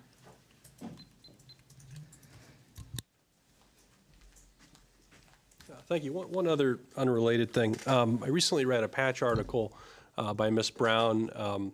She's an infield parent who recently requested some information about the infield Talent and Gifted program through FOIA.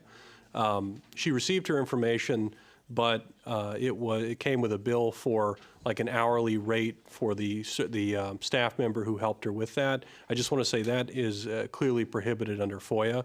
I don't know which attorney gave that, but we're in budget season. We want to reduce our costs. I just ask that folks look into that because that's clearly prohibited under FOIA. You can't charge the hourly salary amount of the employee that's helping the person out with that. So thank you so much. Thank you. Anyone else for the second time?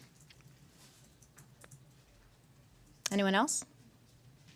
All right, public communications is closed. All right, number 8 on the agenda is counselor communications. Cindy. Thank you.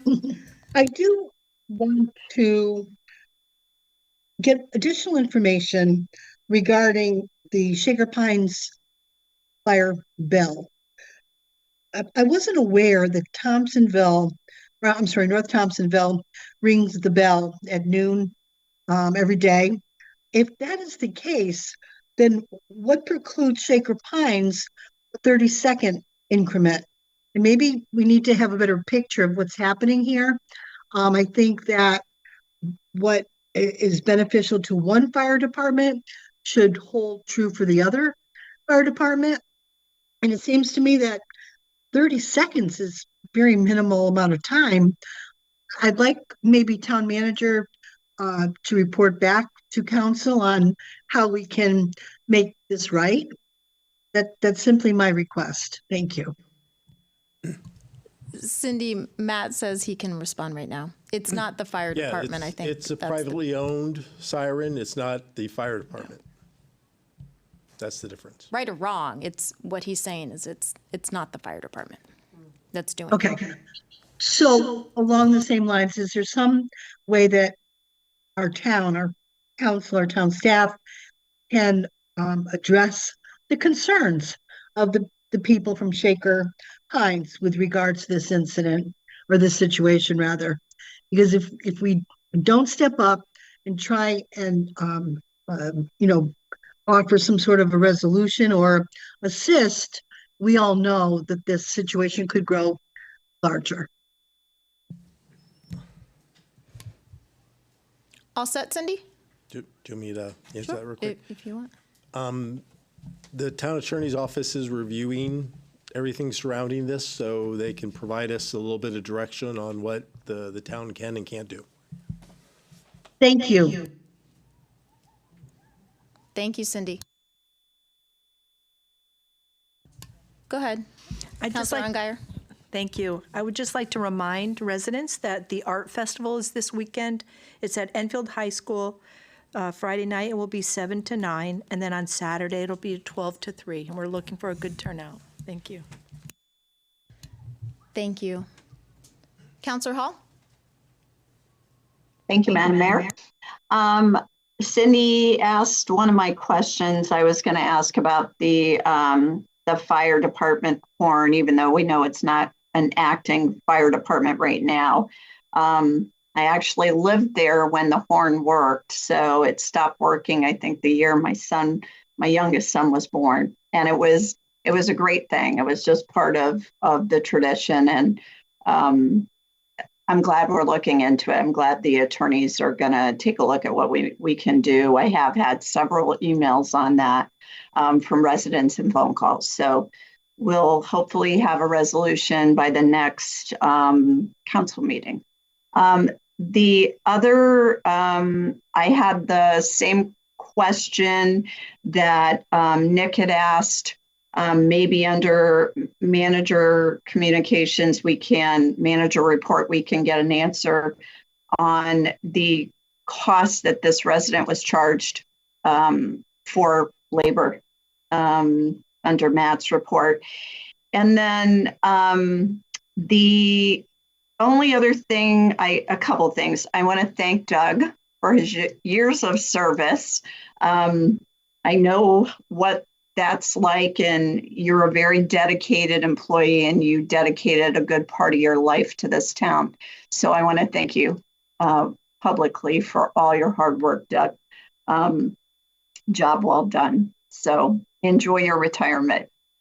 And then I did have my hand up, Gene. I don't think you saw it, in response to some comments that were made on the previous referendum. And I'm gonna put my comments on the record now. So that referendum had 556 yes votes, and it had 3,651 no votes in 2015. And what that referendum addressed, and if you look at the old list, I mean, we were spending money on the adult daycare, which is no longer around. We were spending money on Central Library, Head Start, the Family Resource Center, La Magna, the Old Town Hall, Pearl Street Library, Public Safety Complex, the Public Works Complex, the Town Hall. These were all lists on that referendum of things that we felt as a town needed to be addressed. And all the schools. So there was about 35 million proposed for all the elementary schools, and there was reimbursement for those projects because they're elementary schools, and just like the roofs, we get a percentage back. So I wanted to correct the record on that. And also there was a piece for school security too. I think there was 5 million for that. But anyway, I wanted to just make sure the record reflected the correct information.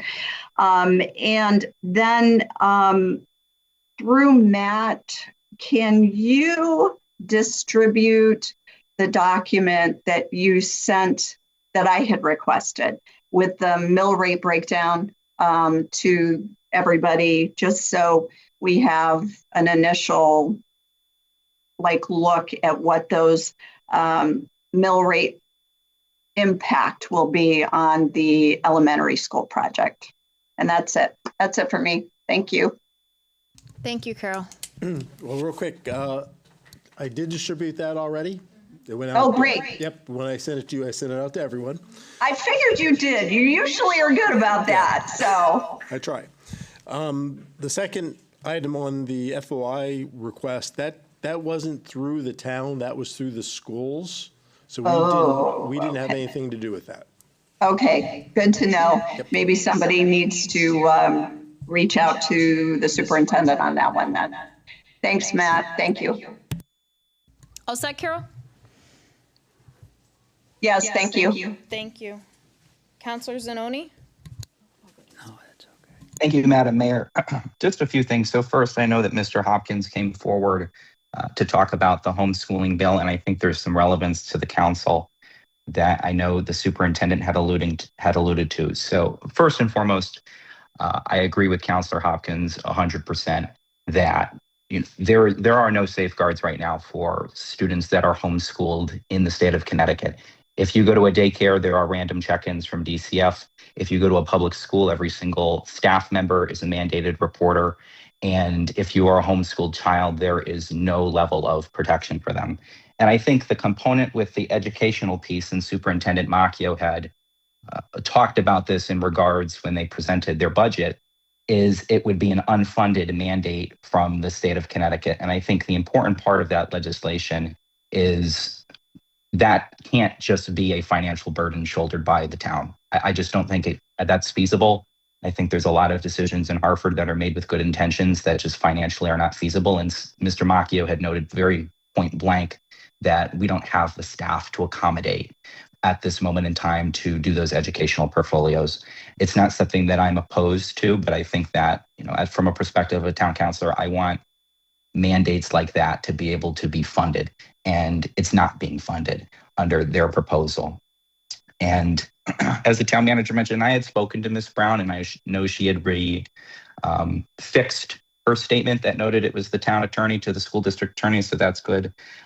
In regards to the people that came forward to talk about televising the debates, I appreciate you sharing your feedback on that. I think accessibility is important, and I think there's a lot of work we can do here in Enfield for accessibility, especially for people that have intellectual disabilities. I know I had just spoken to someone a few days ago that had noted that we lack the opportunity sometimes to have captions and things which make it harder for people that are deaf to understand people's individual lips. So I think there's a lot of work we can do on expanding access for people. I think that comes from a standpoint of equity, which is something that I believe strongly in.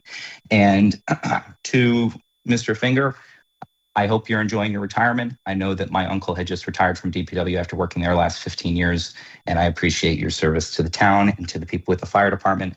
I know that myself, as well as many other counselors, are very interested in that topic, and I know that Councilor Thomas is working very hard on something to resolve that matter as well. Thank you so much. Thank you, Zach. Councilor Crissati. Yep, thank you, Madam Mayor. There's several things that I'm going to be mentioning here. First of all, I totally agree with Nick Hopkins' statement coming up here, stating in regard to protecting the rights of children. That is so important. Basic requirements of education. There should be regulations checking in on these students and checking for any sort of abuse or neglect that is happening. So, once again, to our state legislators, stand up for these children. The next thing, Doug, I've said this to you before. I'll say it again. Thank you for your service and for your dedication to your profession, even standing up here as a counselor with us. Thank you very much. We've known each other all of our lives, and we will continue this, friendship moving forward. But congratulations, Doug. Well-deserved retirement. A couple of things I have received, and I had some good conversation with people from the lake, especially some residents on Cottage Road, and I get that. I thoroughly understand that. I would be very supportive of your group. I know that there is a petition that's out there, and you have a lot of signatures, and bring it forward. We've always supported. We supported the spillway, and we will support. It's kind of nostalgic, to be honest with you. North Thompsonville. When I do get a haircut, it's right across the street, and I usually get it around when that bell rings, so it's kind of like, okay, wake up. It's not wake up. It's great. It's something that I think that for 30 seconds at the lake is not going to be harming anybody, especially if they can, even tone it down a little, It's kind of neat. It rings at 6 o'clock and just says, hey, as a kid, it would say, hey, time to get home, but, moving forward, it is neat, and I am supportive of the lake people there. Also, I did mention to the town manager this morning, I've been receiving some complaints from residents from Bigelow Commons with mold issues, and I just want us to be able to take a look at that. We have some residents that are very concerned about what's going on over there. So if we could look into that would be great. Opening day of Little League is this weekend, and same with girls softball. It's on Sunday. Little League is Saturday. softball Sunday. So if you get an opportunity, go on out and support the kids. I also want to say congratulations to Joyce Bolanos, who is the Connecticut 2026 Immigrant of the Year. I know she's very active in our community with Enfield Arts and Culture. And, she's the head of this art squash in Enfield. She does a great job. And congratulations to her. I know that was announced. Earth Day, April 22nd, Wednesday. We should make sure that we recognize it. The theme this year is Our River, Our Planet. And remember, we're always trying to promote clean energy and environmental accountability. And I think that's pretty important to everybody. There's Enfield Community Poetry Festival also on Saturday. Just want to reach out to that because it's very important. We also have Enfield Together Coalition Drug Take Back Day on Saturday also from 10 to 2 at the Enfield Town Hall. I am just going to mention one thing, and this will be kind of like in the spirit of Autism Awareness Month. I'm just going to share a little story with my son. My son every single day does research, and he researches days. And today he wanted to let everybody know that today is National Banana Day. So if you did not, have your daily banana, go home and enjoy one. So I just wanted to share that with everybody, and that's all I have to say tonight. Oh, one more thing. There are a lot of yellow flags on Route 5 that people will see going up north and south, and I believe that the gas company is going to be putting in new lines. And so I'd like to see if the residents were notified. I know I live on that area, and we need to be notified when that project is starting, along with the project that's happening on Interstate 91, starting in exits 45 to 49. I think it's tonight through May 29th from 8 to 5, expect lane closures. So I know that I was a little long-winded tonight, but sad to share this with you. But thank you. Thank you. Deputy Mayor.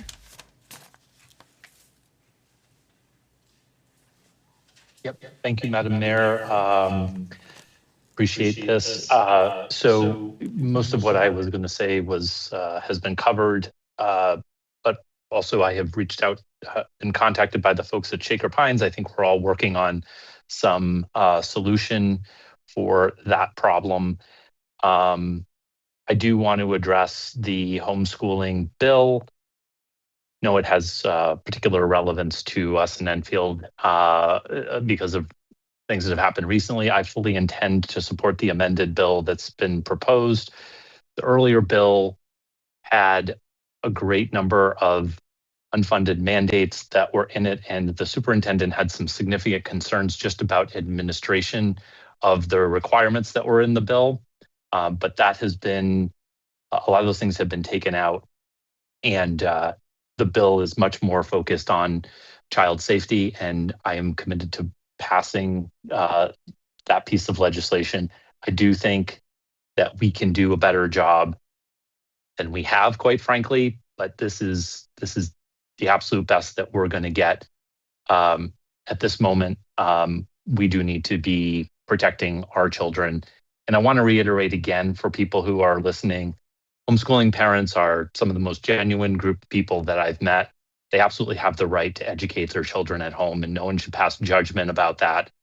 Here in Connecticut, we just have no oversight whatsoever over that activity. And unfortunately, in some cases, it is being used as a guise for people who to do inflict harm on their children. And I think we just cannot turn our backs on that continued problem anymore. So I don't know if he's still there, but I fully intend to support that piece of legislation.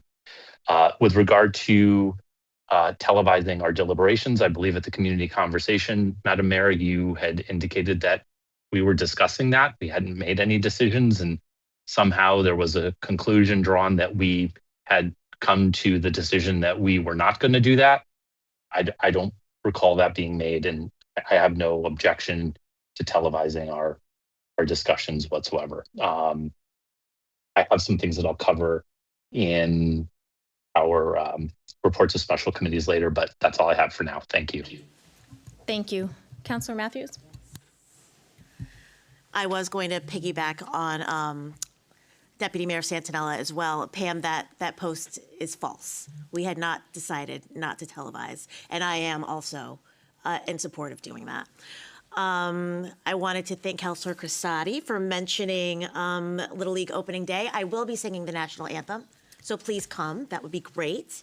And we've all been talking about Shaker Pines. I am the District 4 representative and the Shaker Pines representative, and I've spoken to Randy. I've been speaking to residents. I've been on this since day one.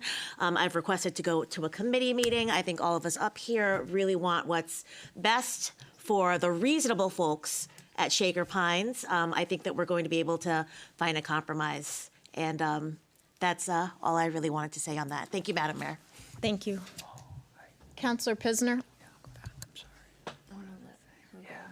Thank you so much. I'm good. I hear Bob talking. Yeah, you're Thank good. you so much. Again, I appreciate everybody who came out to speak tonight. One of my favorite parts is listening to our residents come out and share their voices, share their ideas and thoughts. I too agree. I think the siren at Shaker Pines, I don't live there, but I live in North Thompsonville and I hear it every day at 12 o'clock and it kind of reminds me of what time it is. So I don't have a problem with it, and I hope we can find a good and easy resolution to that. As far as Doug, I hope you're still there. As a wife of a man, my husband retired after 42 years of working for the town of Enfield as a laborer, and I too was very proud. I mean, Enfield put food on my table and helped us put our kids through college. So it's part of the reason why I do what I do. It is my payback to come here and hopefully make a difference and make Enfield better. So Doug, I wish you and Kathy a very long and happy, healthy retirement. Just a couple of little notes here. There is a spring fling this Saturday at Mount Carmel. I know Cindy said it last time, and I'm going to reiterate it. There are some tickets available. This helps the Women's Auxiliary continue to refurbish the Mount Carmel Chapel. That is an icon in our town. So if you are interested, you can call Mary Lou Romano at the Summers Village shops and request a ticket. Is $25. They have great auction prizes, and a great lunch will be served.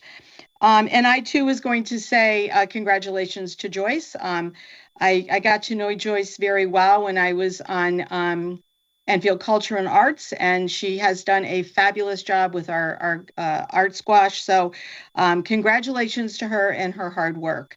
And that's it for tonight. Thank you so much. Thank you.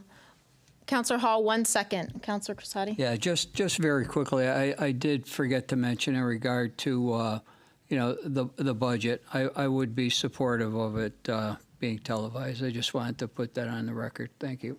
But nothing has been decided. So, yeah. Councilor Hall? So through the mayor to the town manager, Matt, do you just need a consensus from the council to televise the deliberations? It sounds like, listening to everybody that said they support it, it sounds like you have a majority of consensus to televise the deliberations. Is that all you would need? Well, excuse me, it's a council decision, so council would have to say they want to do that. So we need at least six council members to say do it. Either through consensus or motion. Did you hear him? Yeah, so, I mean, do we have a consensus? It seems like we've got 6 that said they support it. Who are you asking, Carol? You. You're asking me if we have a consensus? Yeah, It sounds like it, right? Yeah, it sounds like we have 6 that have said yes, so. So what?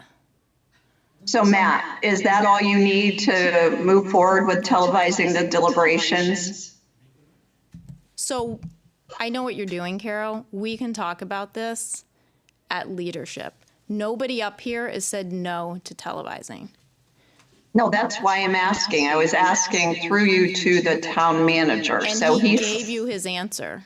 so he said he needs a consensus, and you said you seem like there is a consensus. Yes. Right? Okay, great. Perfect. That's what I needed to hear. Okay.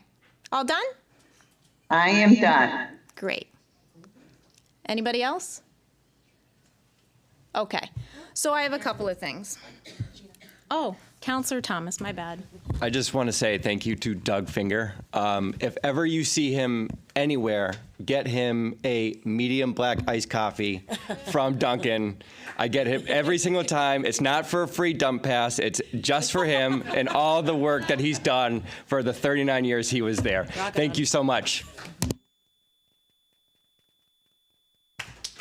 Okay, so I have a couple of things. Number one, the public hearing on the budget is this Wednesday in council chambers, which is where we are at 7 p.m. That is televised. It is live. Please come and share your thoughts about the budget. I know we already had a community conversation, and that was something that we decided to do in addition to the public hearing. Number two, regarding the deliberations being televised. So the person who made that post knew exactly what he was doing. He knew exactly what he was saying was false. And he did it just because he felt like he could. And he knew he was lying. And so this is what happens. So a Facebook post comes out, and then the whole world comments and blows up like we decided to do something that we never decided to do. So the author of that post knew exactly what he was saying, he knew exactly what he was doing, and he knew he was wrong. So nobody up here had made a decision that they were not going to be televised. My only comment was it hadn't been decided, which is exactly what I said at the community conversation. So all of this grandstanding and all of this, we want to trap you into consensus, is ridiculous, quite frankly, because nobody said they weren't going to be televised. So that's what I have to say about that. Number three, regarding the agenda. So generally speaking, if you follow how our agendas look, you don't see 20-something items on the consent agenda. So tonight you do. I know that if you didn't tune in to our 6 p.m. meeting, we had a wonderful presentation from the referendum committee, the pre-K referendum committee, that was about 35 to 45 minutes long. A presentation with slides and a ton of great information and question and answers. Now, the reason we did that as a special meeting and not on the regular agenda is because your special guests are limited to 15 minutes. We really didn't feel like that was an adequate time to have a presentation. Now, that being said, it's on consent agenda because we have 4 items we have to do for 5 schools. They are basically the exact same resolution for each school 5 times. So instead of me reading 20 resolutions over and over and over, they're on the consent agenda. So for those of people who I guess haven't been following along, the pre-K referendum committee has been working tirelessly for, I don't know, over a year, year and a half, maybe even longer. They have a website. They have had 2 to 3 community conversations so far that have been well attended. They have televised meetings that happen every other week or every 3rd week. We have 2 liaisons on the town council. There's liaisons on the Board of Education. Bob is a voting member of the committee. I mean, this information is saturated everywhere across this town. And the community engagement has been wonderful. There's been printed materials. There's been engagement from teachers and parents and students and staff and everybody in between. They even did a Board of Education presentation last week, I believe, or the week before. So I just want people to understand what's happening on the consent agenda, because it's just establishing the building committee. We're not making the building committee the makeup, right? We will put members on and discuss makeup at a later date. We just need to establish a building committee for each of the schools. We are then authorizing the preparation of the drawings. That's it. We're not going to referendum tomorrow. That's not what we're doing, all right? The third one is so that we can apply for the grants. Have to do that. That is next step in order to get the grants in by the deadline of June 30th. And that was very clearly told to us in this last presentation. So if you didn't see the 6:30 presentation, please go on and look at it. And the last one is setting the referendum date. And that is all we're doing. So there's 5 schools. We have to do these 4 times. So I want people to understand that they're on the consent agenda because there's a consent. It's the same thing 5 times over. So that's what I wanted to say about those items so people understand what's happening. Okay, so next on the agenda is number 9, Town Manager Report and Communication. Good evening. Good evening. Thank you. Just 2 things real quick. First one, kind of procedural. On the agenda, I think it's item F, where we're going to be setting a public hearing for the disposition of property that we own that ultimately the state of Connecticut wants to purchase. We have the date set for May 4th for the public hearing. We need to change that to May 18th. So when we get to that, we'll need a motion to get that changed. The second thing, keeping on the state of Connecticut DOT, we received a letter from Connecticut DOT regarding their resurfacing project of Hazard Avenue. They're going to be doing some resurfacing for us this year, starting a little bit later. But one of the things that they want to do is install centerline rumble strips in different areas along that project.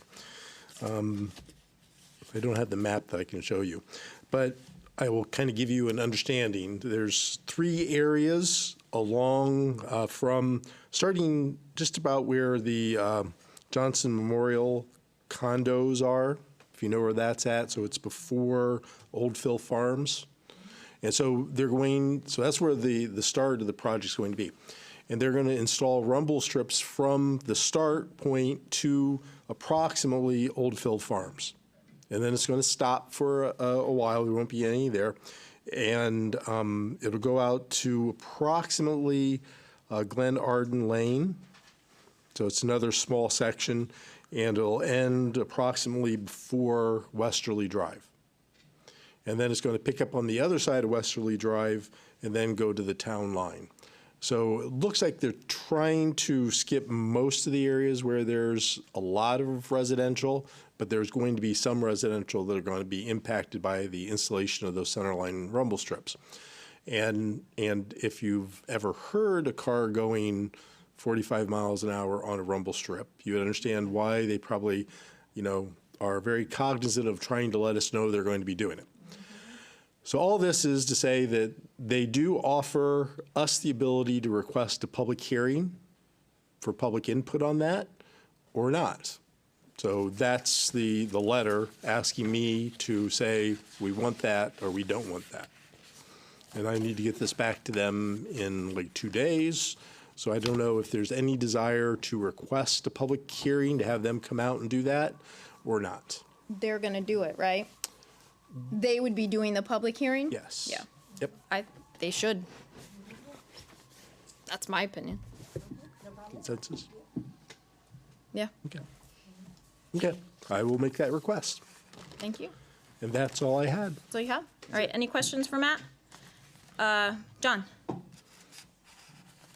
Yeah, thank you. So through the mayor to the town manager, this public hearing that's going to happen, I think it's really, I don't know, how can we target the residents that live along that part of the road where these rumble strips are going to go? because my concern here is you don't want people to not be aware, and then all of a sudden, there's these rumble strips and they are very loud. And I just want to make sure, is there any way that we can send letters to the residents that live on those parts of the road so that we've gone the extra step to let them know about the public hearing and about what's happening?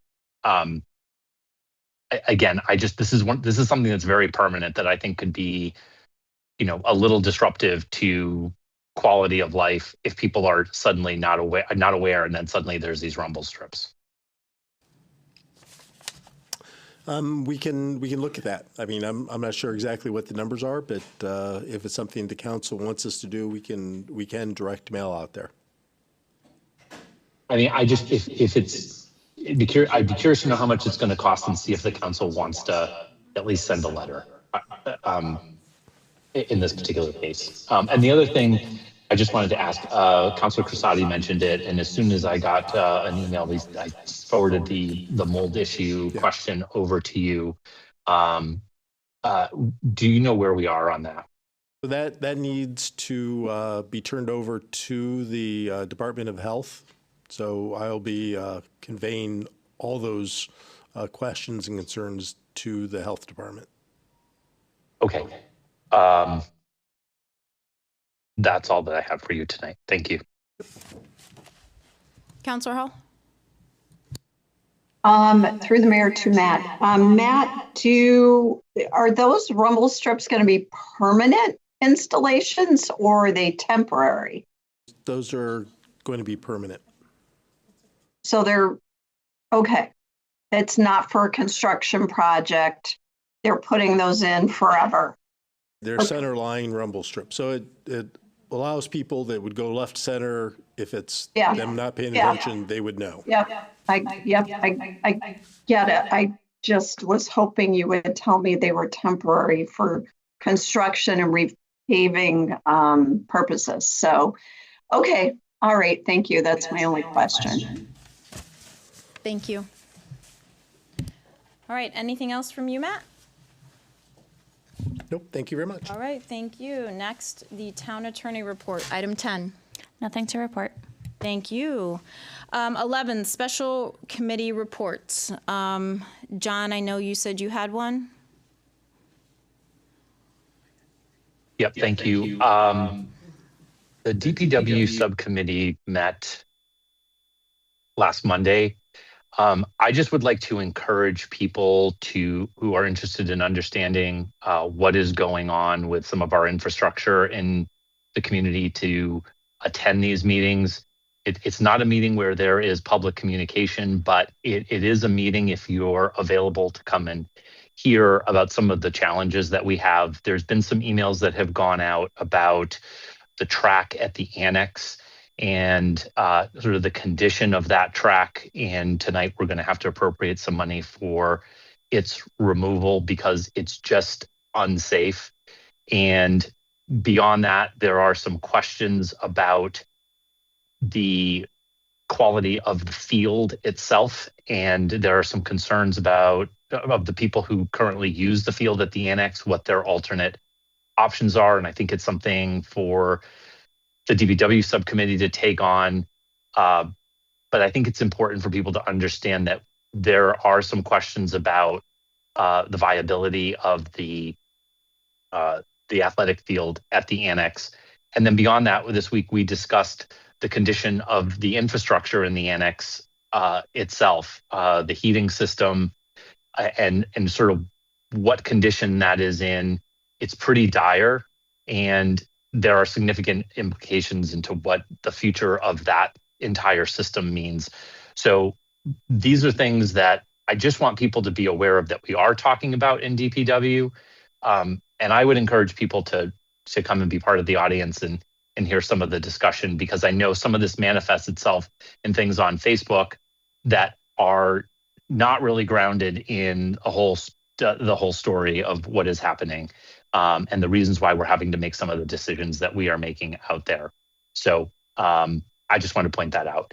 And I don't think I had any other. General government met. There are some things that will be coming to the council after that meeting, but please stay tuned relating to out-of-state license plates and some of our suggestions for how we can address those here in town.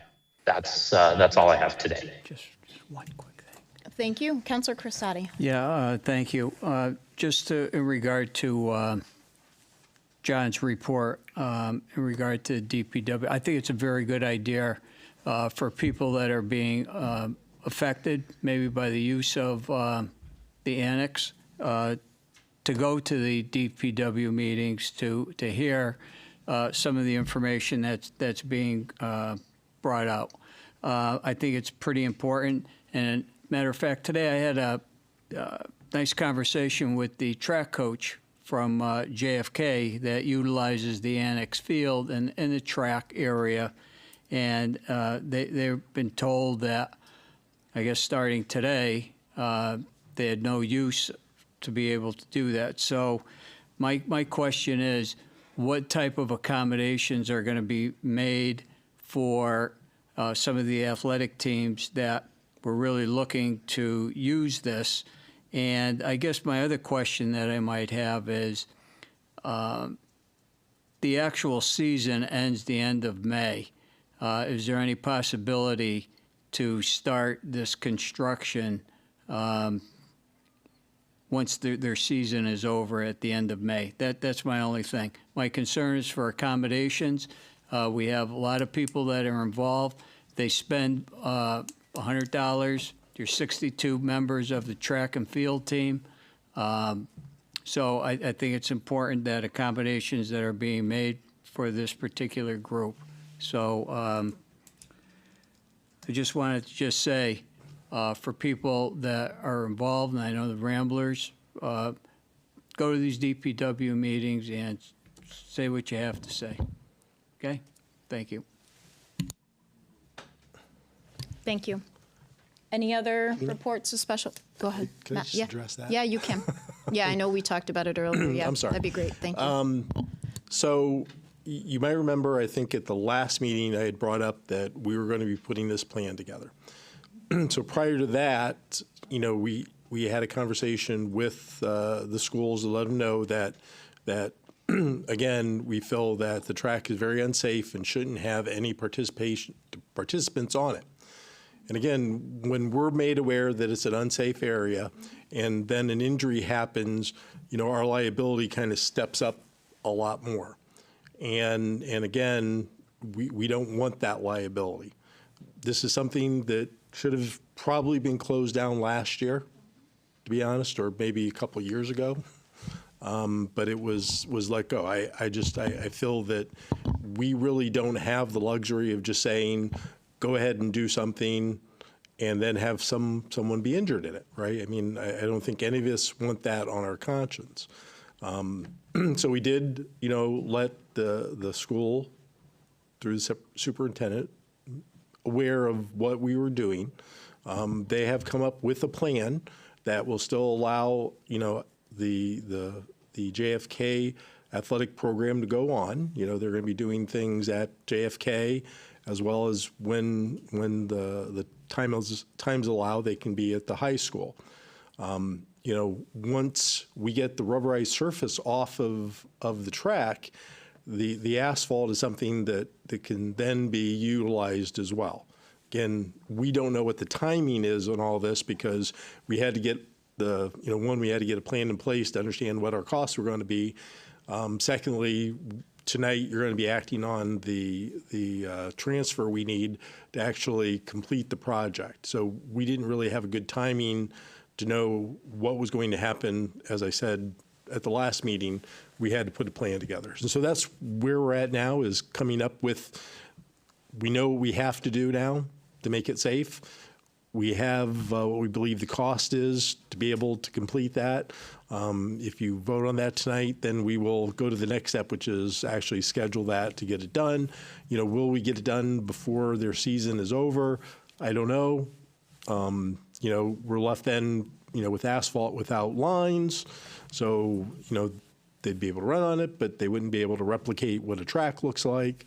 So there's, issues I think they have to overcome. But again, I think, we let people know, and the schools, reacted and came up with a plan that allows their program to go forward.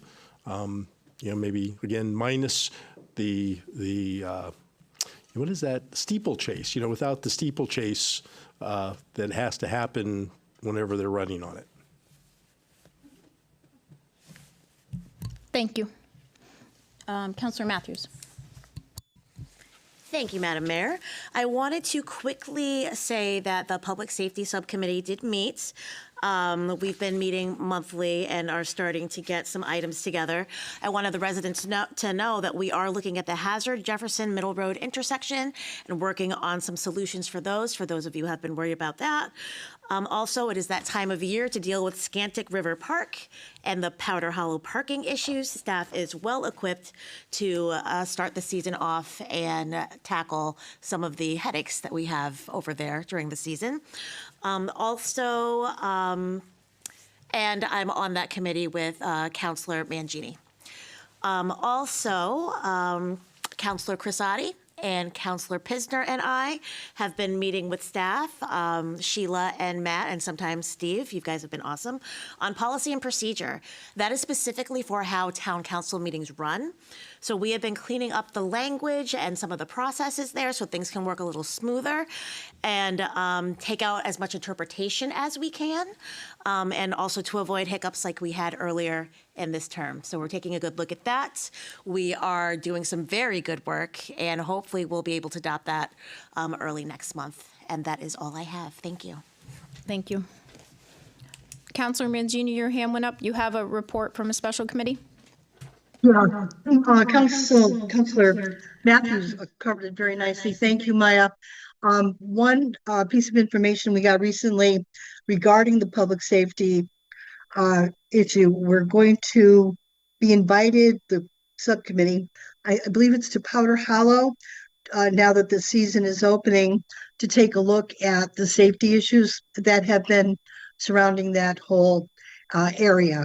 So that's something that probably will appear on our next agenda, but our scheduled walk, I believe, is the beginning of May. Thank you. Thank you. Councillor Hall, go ahead. Report of special committees. Yeah, this is for public safety. So we are doing our meeting with DEEP down at Powder Hollow. It is scheduled for Friday the 24th at 10 a.m. So this coming Friday, I'll be there. We do this meeting down there annually because of the parking issues we have down there. So it's an annual meeting we host there, and just make sure that our DEP partners are on the same page as us. And it's usually pretty good meeting, and they're very good about offering assistance and people down there on the heaviest weekend. So that'll take place this Friday for our group at 10 a.m. That's it. Councillor Hall, I apologize. I didn't mention that you were also on the committee. In my mind, I was thinking about the last meeting because you were in session. But yes, Councillor Hall is also on public safety with us. No worries, Maya. All right, thank you. Any other reports of special committees? All right.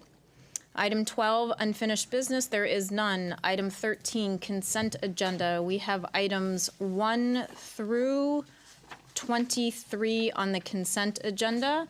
There are 3 unrelated pre-referendum items, which is click it or ticket, the building department overtime, and a part-time accounting assistant. And then we have the 20 resolutions that I had referenced prior regarding the school referendum project. Madam Mayor, I'd like to make a motion to remove the school modernization resolutions off the consent agenda. Second. What item numbers? We're going to be going 4 through 4 through 23. You want all 20 off the consent agenda? Well, if we're going to discuss them, I feel we should have the opportunity to discuss them. We may not discuss all of them, but I think some will be discussed. Okay, so if there's been a request to take items 4 through 23 off the consent agenda, can I get a motion to approve items 1 through 3 on the consent agenda? Motion. Do I need to even have a motion or just? You need a motion to approve 1 through 3, but only a counselor just has to request the removal of the others. Yeah. There's no she vote did. for that, yeah. All 20 of them. Okay. Can I get a motion to approve items 1 through 3 of the consent agenda? Motion. Second. All right, all in favor of items 1 through 3? 11 in favor, none against. So items 4 through 23 on the consent agenda are now moved to item 14, which is items for discussion on the agenda. Cindy, did you have a question? Yes, I do. Thank you. Are we allowed to vote on the motion to remove each of those items? Because I'm opposed to that. If a request is made, they come off. There's no discussion, there's no debate. We're going to have discussion on 20 resolutions instead. Madam Mayor, I also have a quick question. Okay, Hang on. Matt, Zach, just give me a minute here. To me, again, I'm speaking for myself, that seems very futile because we've already gone through the presentation. We all have been made aware of the discussion of the resolutions. I see no purpose to this. So we have to go through it anyway. Is that right? While I may agree with you, Cindy, there has been a request by Councilor Pisner to remove all 20 off the consent agenda and go through them one by one. So that's what we're going to do. Sorry. Councilor Zanoni, did you have a comment or a question? Just a quick question. Can we make individual motions to waive the readings as we go through these resolutions?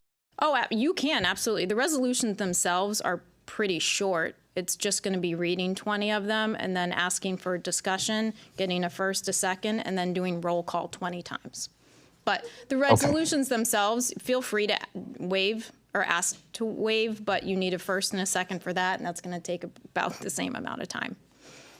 Okay. All right, so the items went to items for discussion. Sheila, I actually don't know how we number them. Are they 14A through whatever 20 of them are? Number letters in the alphabet? Yeah, if you Okay. move it, it actually goes under 15. Oh, I any new apologize. business. Item 15. All right, so it's item 15 under the agenda.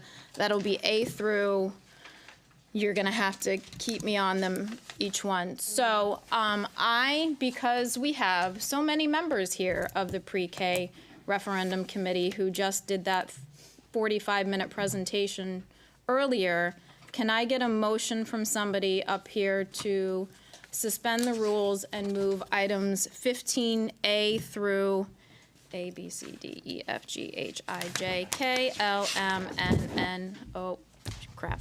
A, B, C, D, E, F, G, H, I, J, K, L, M, N, O, P, Q, R, S, T. A through T. Motion to suspend the rules. Second.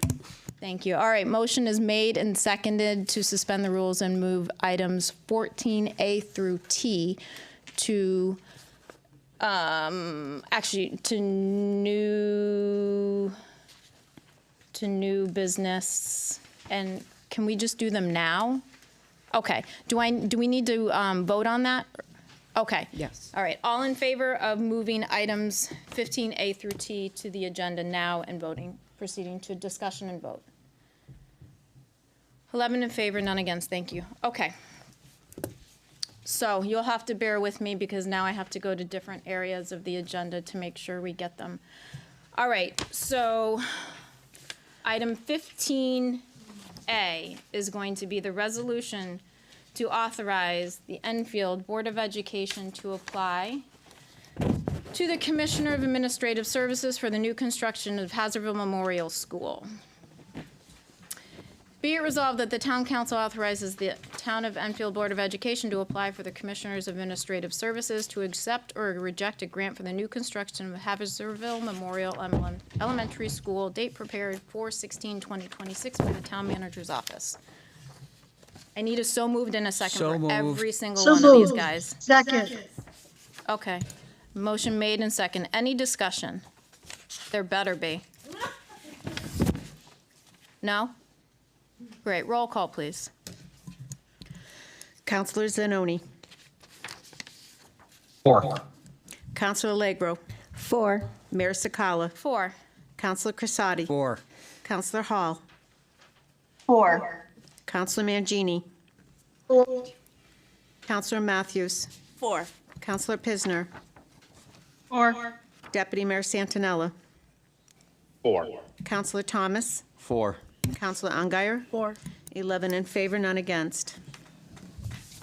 Thank you. Items 15B is the resolution to establish the Enfield Elementary Schools Building Committee with regard to the new construction of Hazardville Memorial Elementary School. Be it resolved that the Enfield Elementary School Building Committee is hereby established as the building committee with regard to the new construction of the Hazardville Memorial Elementary School, date prepared 4/16/2026.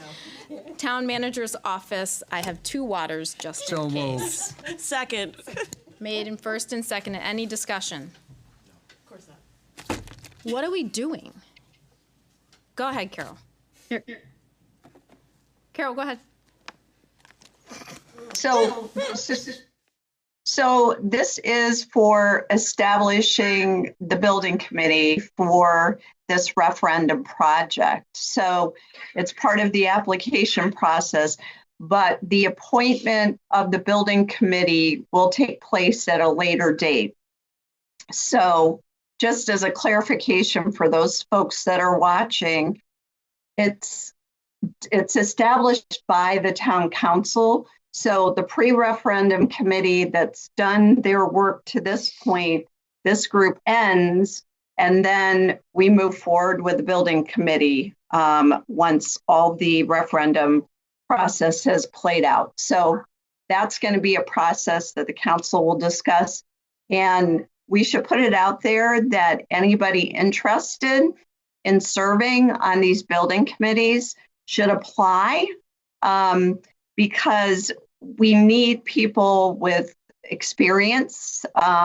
If you've been on a previous building committee, it's really important that we get good qualified people to sit on these committees. So I would encourage anybody out there watching, and I won't say this 4 or 5 times, but I want people to be aware that if you are interested, please go online. I'm sure the town manager will be getting that link up for people to apply for the building committee. So we look forward to folks applying for that when it's time to do so. So thank you, Madam Mayor. Thank you for clarifying that. I've neglected to say that when I went through all of these earlier. Any other discussion? Sensing none, roll call, please. Counselor Zanoni. 4. Counselor Allegro. 4. Mayor Sakala. 4. Counselor Crisati. 4. Counselor Hall. 4. Counselor Mangini. 4. Counselor Matthews. 4. Counselor Pisner. 4. Deputy Mayor Santinella. 4. Counselor Thomas. 4. Counselor Ungary. 4. 11 in favor, none against. All right, thank you. Item 15C, I have to write them down as we go. Resolution authorizing the preparation of schematic drawings and outline specifications for the new construction at the Hazardville Memorial School. Be it resolved that the town council hereby authorizes at least the preparation of schematic drawings and outline specifications for the new construction at the Hazardville Memorial School, date prepared 4/16/2026 by the town manager's office. Motion. Second. Motion made and seconded. Any discussion? Sensing none, roll call, please. Counselor Zanoni. Oh, I'm sorry. Did you have a question on this one, Carol? No, I don't have a question as much as a statement that the next elementary schools, so the 4 elementary schools are, just for people that are watching and understanding what we're going through in the process right now, these are built to new. So we're going to get the 70% reimbursement for the 4 elementary schools that are strictly being torn down and rebuilt. So the last one, the Eagle Academy, is the one that's a little different, but these next 4 will be total tear downs and new construction.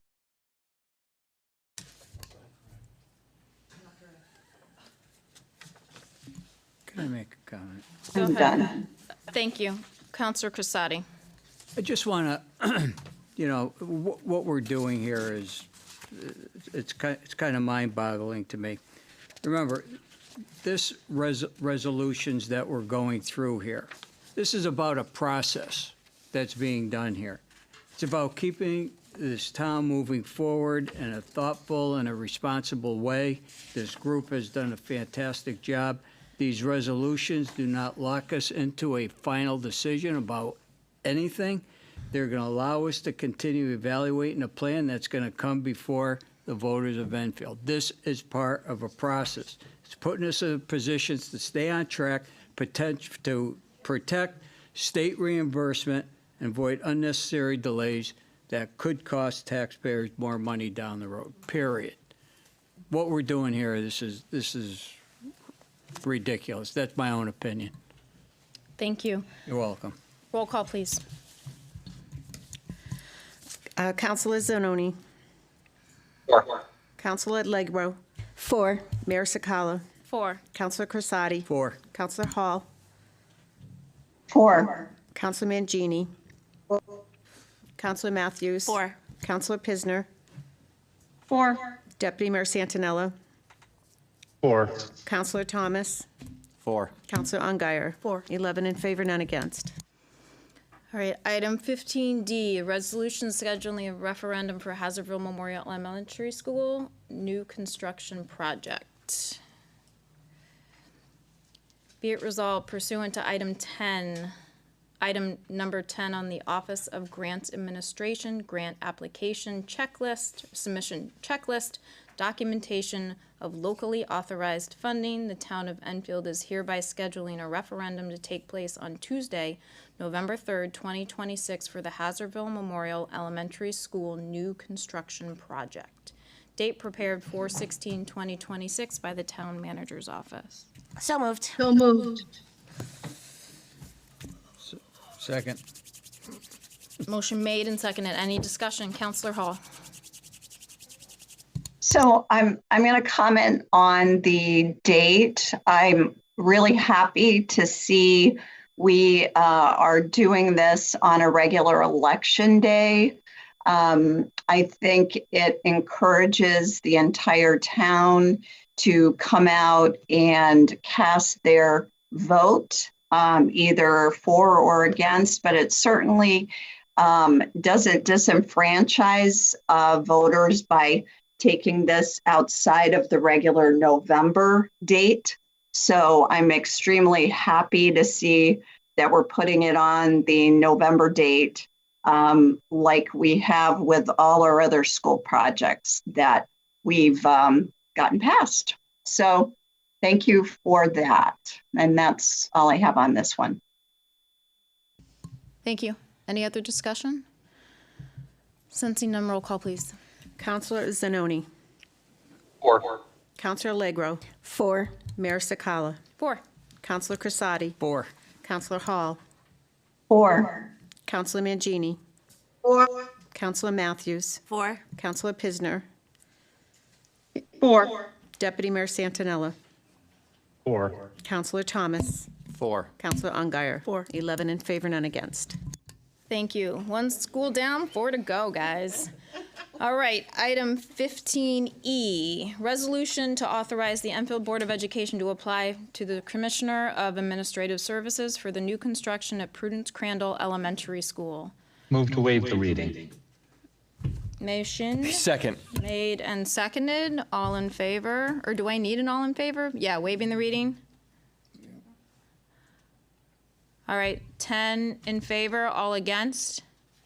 Or abstain? Oh, you're against? All right, 10 in favor, 1 against. Any discussion on the motion? Sensing none, roll call, please. Counselor Zanoni. 4. Counselor Allegro. 4. Mayor Sakala. 4. Counselor Crisati. 4. Counselor Hall. 4.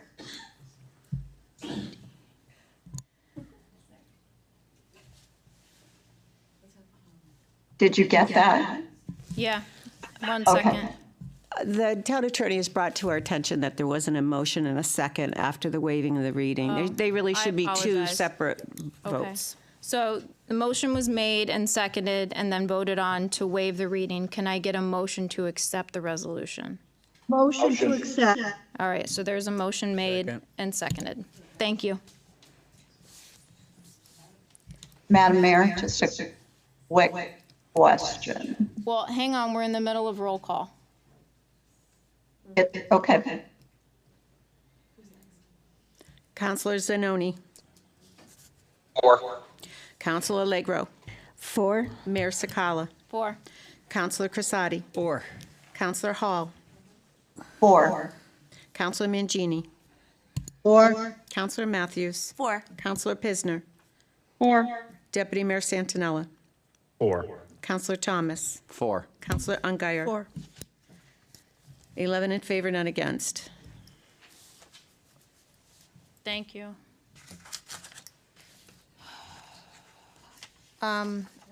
Carol, go ahead. So if we're going to waive the readings, I think you just need to explain what we're voting on. If you're going to read the titles or the schools, just so people that are watching know what we're doing. The title of the resolution. But that's what I'm saying. For the future ones coming up, we need to make sure that everybody understands what we're talking about and what the resolution that's being passed is. Just No. a point. So are you asking me to do more than read the title of the resolution? Well, if it includes exactly what is in the resolution, if not, you should be explaining what's in it. In front of you? I do not. Okay, that might be problem number 1, Carol. You can see them, and that is exactly what they say. I am reading the title of the resolutions. If you want to vote against them being waived, the actual verbiage, that's fine. But if it's waived, I only have to actually read the title of the resolution, which is what I did.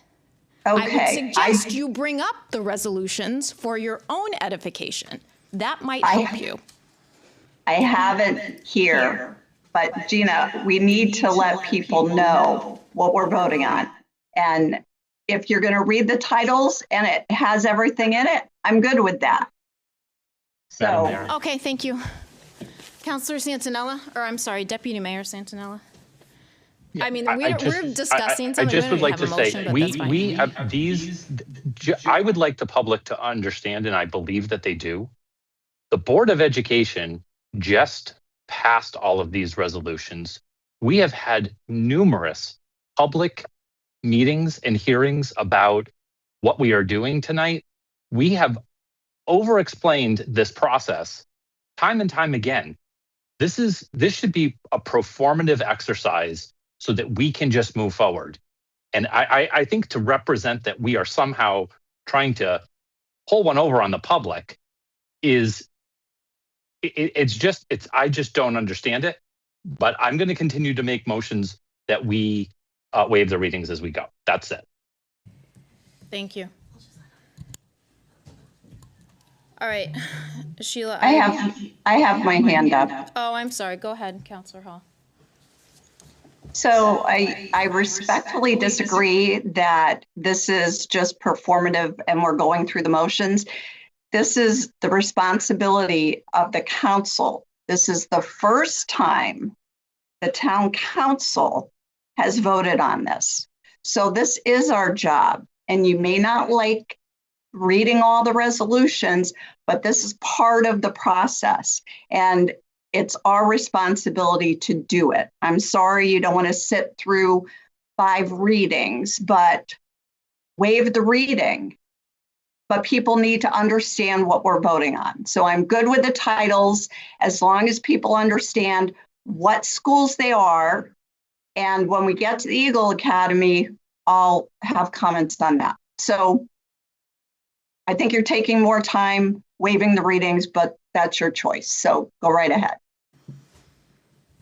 I'm done. Okay, thank you. Sheila, I lost count on where we are.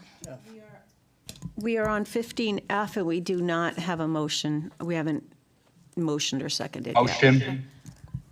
Thank you. And a second. I'm not sure you read it, though, Okay. Mayor. So, 15F is a resolution to establish the Enfield Elementary School's Building Committee with regard to the new construction at Prudence Crandall Elementary School. So moved. No, I have to read the resolution or need a motion to waive. Motion to waive. Motion made, and is there a second? Second. All in favor of waiving the reading? All right. There is, John, are you in favor of me waiving the reading? Yes, all right, so I think that all against? 2, all right, so 9 in favor, 2 against. So just, it's gonna be quicker for me to read the resolutions minus the ones that, that last one. That is the setting resolution, referendum date. So let me just read the rest of them, and that one you guys can do the waiving the reading. So the motion is made and seconded and passed for me to waive the reading. Can I get a motion to accept the resolution? Motion to accept. Second. All right, motion made and seconded. Any discussion? Sensing none, roll call, please. Counselor Zanoni. 4. Counselor Allegro. 4. Mayor Sakala. 4. Counselor Crisati. 4. Counselor Hall. 4. Counselor Mangini. Counselor Mangini. 4. Counselor Matthews. 4. Counselor Pisner. 4. Deputy Mayor Santinella. 4. Counselor Thomas. 4. Counselor Ungary. 4. 11 in favor, none against. Thank you. And I have been told that since everybody on Zoom is on camera, we can do a hand vote for these. So we'll just do all in favor, and that will move it along a little. All right, item 15G, authorizing the preparation of schematic drawings and outline specifications for the new construction at Prudence Crandall Elementary School. Be it resolved that the Enfield Town Council hereby authorizes at least the preparation of schematic drawings and outline specifications for the new construction at Prudence Crandall Elementary School, date prepared 4/16/2026 by the Town Manager's Office. So moved. So moved. Motion made and seconded. Any discussion? Sensing none, all in favor? 11 in favor, none against. All right, resolution scheduling a referendum for Prudence Crandall Elementary School new construction project. That one I'll take a motion to waive the reading. Motion to waive the reading. Second. Motion made and seconded. All in favor of waiving the reading? Any against? 9 in favor, 2 against. Can I get a motion to accept the resolution? Motion to accept. Motion made and seconded. Any discussion? Second. On setting the referendum date for this one as November 3rd. Sensing none, all in favor? 11 in favor, none against. All right, Prudence Crandall down. Now we're at Parkman. Item 15I, resolution to authorize the Enfield Board of Education to apply for the Commissioner of Administrative Services for the new construction of Edgar H. Parkman Elementary School. Be it resolved that the Town Council authorizes the Town of Enfield Board of Education to apply to the Commissioners of Administrative Services and to accept or reject a grant for the new construction at Edgar H. Parkman Elementary School, date prepared 4/16/2026, by the Town Manager's Office. So moved. Motion made and seconded. Any discussion? Sensing none, all in favor? 11 in favor, none against. 15J, a resolution to establish the Enfield Elementary School Building Committee with regard to the new construction at Edgar H. Parkman Elementary School. Be it resolved that the Enfield Elementary School Building Committee is hereby established as the building committee with regard to the new construction at Edgar H. Parkman Elementary School. Date prepared 4/16/2026 by the Town Manager's Office. So moved. Second. Motion made and seconded. Any discussion? Sensing none, all in favor? 11 in favor, none against. It's ridiculous.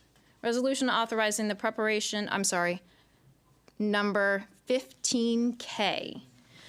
Resolution authorizing the preparation of schematic drawings and outline specifications for the new construction at Edgar H. Parkman Elementary School. Be it resolved that the Enfield Town Council hereby authorize at least the preparation of schematic drawings and outline specifications for the new construction at the Edgar H. Parkman Elementary School, date prepared 4/16/2026, by the Town Manager's Office. So moved. Motion made Second. and seconded. Any discussion? Sensing none, roll call, please. I'm sorry, hand vote. All in favor? Whew. All right. Yes, 11 in favor, none against. Item 15L, resolution scheduling a referendum for the Edgar H. Parkman Elementary School new construction project. So moved. No, I need a motion to waive the reading. Motion to waive the reading. Second. Motion made and second to waive the reading. All in favor? 9 in favor. Any against? 2 against. All right, can I get a motion to approve the resolution? Motion to approve. Second. Made and seconded to set the referendum date for Parkman as November 3rd. All right, any discussion?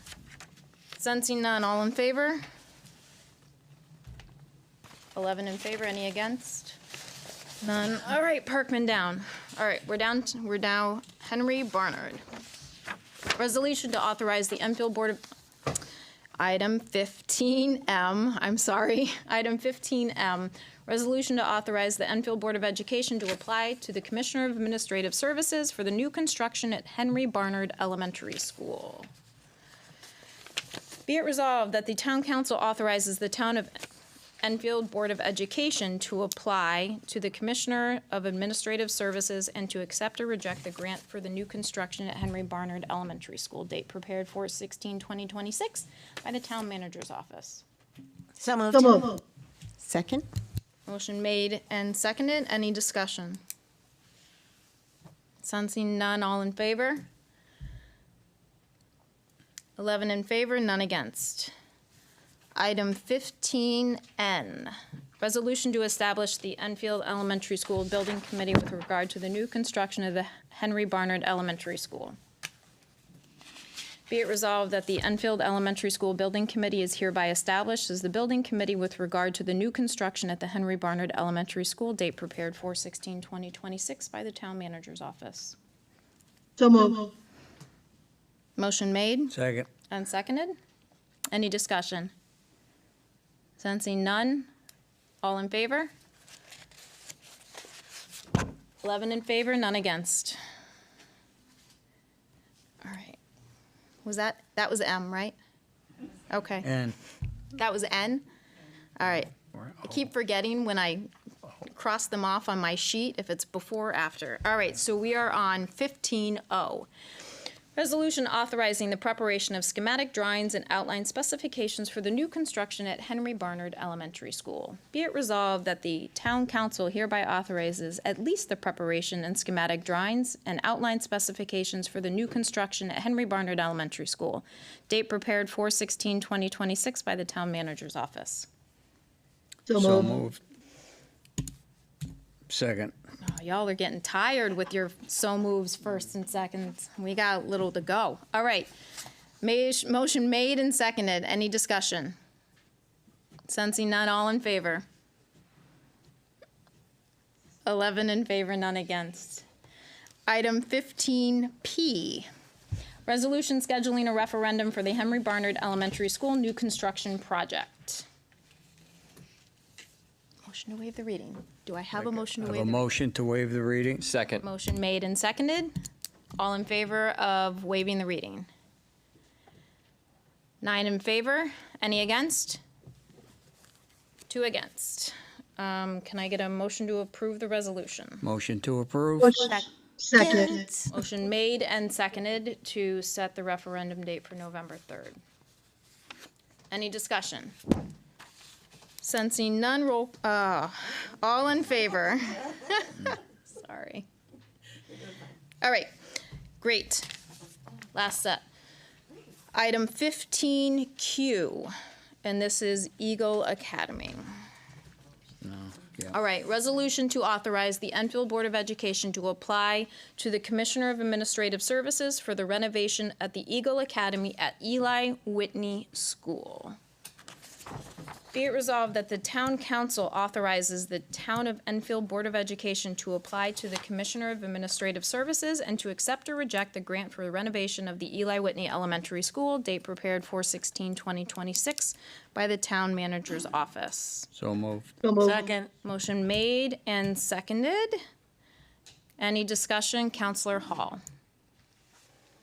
Just a really quick note on this particular project. So this is different than the other 4 we just voted on. This will be a renovation to Eli Whitney. So the big difference really will be the reimbursement is a little less for renovations. However, the cost is less too, because you're just renovating existing. So I just wanted to put that on the record that this will be a little bit different as far as reimbursements go. So thank you. Thank you. Any other discussion? Sensing none, all in favor? 11 in favor, none against. Item 15R, resolution to establish the Enfield Elementary School's Building Committee with regard to the renovation of Eagle Academy at Eli Whitney Elementary School. Be it resolved that the Enfield Elementary School Building Committee is hereby established as the building committee with regard to the renovation at the Eagle Academy at Eli Whitney Elementary School. Date prepared 4/16/2026 by the Town Manager's Office. So moved. Second. Motion made and seconded. Any discussion? Actually, I'm sorry, my hand's Yeah, up. go ahead. So I'm looking at this and where it says this is doing the building committee, I thought we had said that we will be putting together a new building committee. This resolution doesn't make a building committee. This isn't the existing one, correct? It's establishing a building committee. We haven't It's made it yet. establishing it. Okay, just want to verify that. Thank you. Any other discussion? All in favor? 11 in favor, none against. Item 15S. Resolution authorizing the preparation of schematic drawings and outline specifications for the renovation of Eagle Academy at Eli Whitney Elementary School. Be it resolved that the Town Council hereby authorizes at least the preparation of schematic drawings and the outline specifications for the renovation of Eagle Academy at the Eli Whitney Elementary School. Date prepared 4/16/2026 by the Town Manager's Office. So moved. So moved. Motion made and seconded. Any discussion? Sensing none. All in favor? 11 in favor, none against. All right, last one. I'll just read this resolution, so there's no need to do the motion. 15T. Resolution scheduling a referendum for the Eagle Academy at Eli Whitney Elementary School renovation project. Be it resolved that pursuant to item number 10 on the Office of Grants Administration Grant Application Submission Checklist, documentation of locally authorized funding, the town of Enfield is hereby scheduling a referendum to take place on Tuesday, November 3rd, 2026 for the Eagle Academy at Eli Whitney Elementary School renovation project. Date prepared for 4/16/2026 by the town manager's office. So moved. Second. Motion made and seconded. Any discussion? Sensing none. All in favor? 11 in favor? Was that, I didn't see your hand, Carol. Yes? Okay, sorry. 11 in favor, none against. All right, now we are going, thank you for making that motion. You guys are free to go. I appreciate you, sorry. All right, we are back to item, I gotta get back to my agenda. Item 13B, appointments, town council appointed. Blight Review Committee, the term of Marianne Turner expired. Recommendation is Jennifer Bukowski. Can I get a motion? Motion. So moved. Motion made and seconded. Any Second. discussion? Yes, Counselor Zanoni. Thank you, Madam Mayor.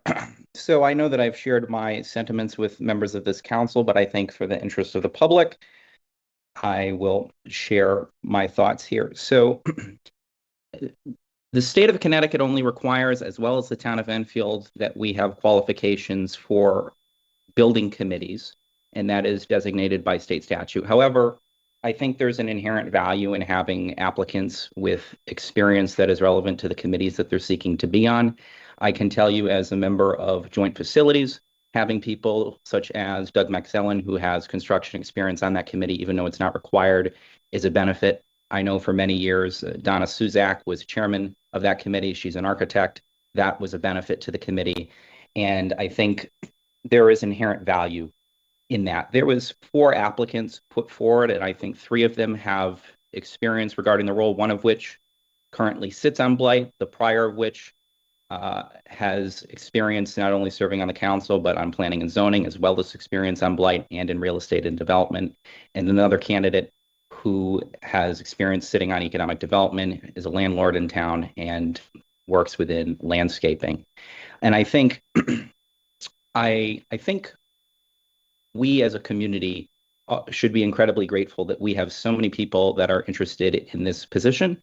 And I think that that speaks to something we should be proud of, that there's a lot of people willing to stand up and get involved in their community. At the same time, the more there is for applicants, the harder it is to make a decision. And I think the important thing is that we make a decision on the merits of someone's individual experience. And respectfully, I do not necessarily believe the name that was put forward tonight has that full experience. And I think there are some other applicants that may be put forward tonight that there had been some concerns raised about for whatever reason that I think also warrant further discussion. So based on my knowledge of who will be put forward tonight, I will be voting no on all applicants. But I would encourage people not to lose faith and continue to get involved in their community in a way that I think is fitting. I know that when I had first gotten involved, I had applied to 3 different committees when Mr. Crissati was mayor, and I didn't get selected for a single one. And you could look at it from a half glass empty, and I could get really upset and think that was personal, or a glass half full and think that, you know, they should be proud that there was a lot of applicants for those positions and that they picked the people that were best suited for them. And I am going to exercise that judgment and support people for the committees that I think they're most qualified to be in. Thank you.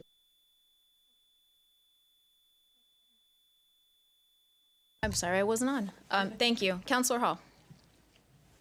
I probably could say ditto. Zach put it so well. I think it's really important when we look at these applicants that there's some experience. I know you don't get experience unless you're involved, but with certain committees, there really is a good need for certain backgrounds, and Blight is one of those committees. We do have several applicants that have experience and actually fit that bill very well. So I will definitely be voting it's no on this particular person, but we do have other applicants that I know we can bring forward. So those are my comments. Thank you, Madam Mayor. Thank you. I actually should have done a motion to close nominations before I did discussions, but we'll discuss and then I'll do a motion to close nominations. So if we have to discuss after another nominee, we'll deal with it that way. That was my bad. Councilor Pisner. Thank you. Yes, I agree with what Councilor Zanoni and Councilor Hall said. I have sat on several committees myself prior to being on the council, and I always felt honored to be on them, but I also chose committees that I felt that I had some experience on that and I could learn from. And I know even in prior leadership, when I sat in leadership, it was something that we discussed with the former mayor and with our now deputy mayor on the importance of qualified applicants. So I thank all the applicants that applied. And I don't want anybody to turn away from it, but I too will not be able to support Jennifer tonight. Thank you. Thank you. Any other discussion? So, go ahead. Thank you, Madam Mayor. I would just like to say, as someone who is, I do have some experience in town council because I worked for the town manager's office for 10 years, but I am new to the dais. And people still took a chance on me and voted me into this seat because I have very many skills that I can bring to the table, which help me learn in different situations. Now, I can also say that Jennifer seems to have the same kind of background that I do, where she's been able to use her critical thinking skills. She's a very smart girl. I have a copy of her resume here, and the skills that she put down at the bottom include audit engagement, policy and regulatory compliance, process creation and implementation, risk identification and remediation, and proven ability to work in high levels of ambiguity and in a rapidly changing environment. I think that those skills are absolutely perfect for any committee. I also think that we should all be stewards of giving people more experience. It's really, really hard to get people that want to do free committee work. Volunteering is not something that is for everyone or everybody has the time for. I think it's discouraging to tell someone that you're not going to give them the opportunity to learn. And I think the Blight Committee is actually a great intro committee in order to learn how things kind of work around here.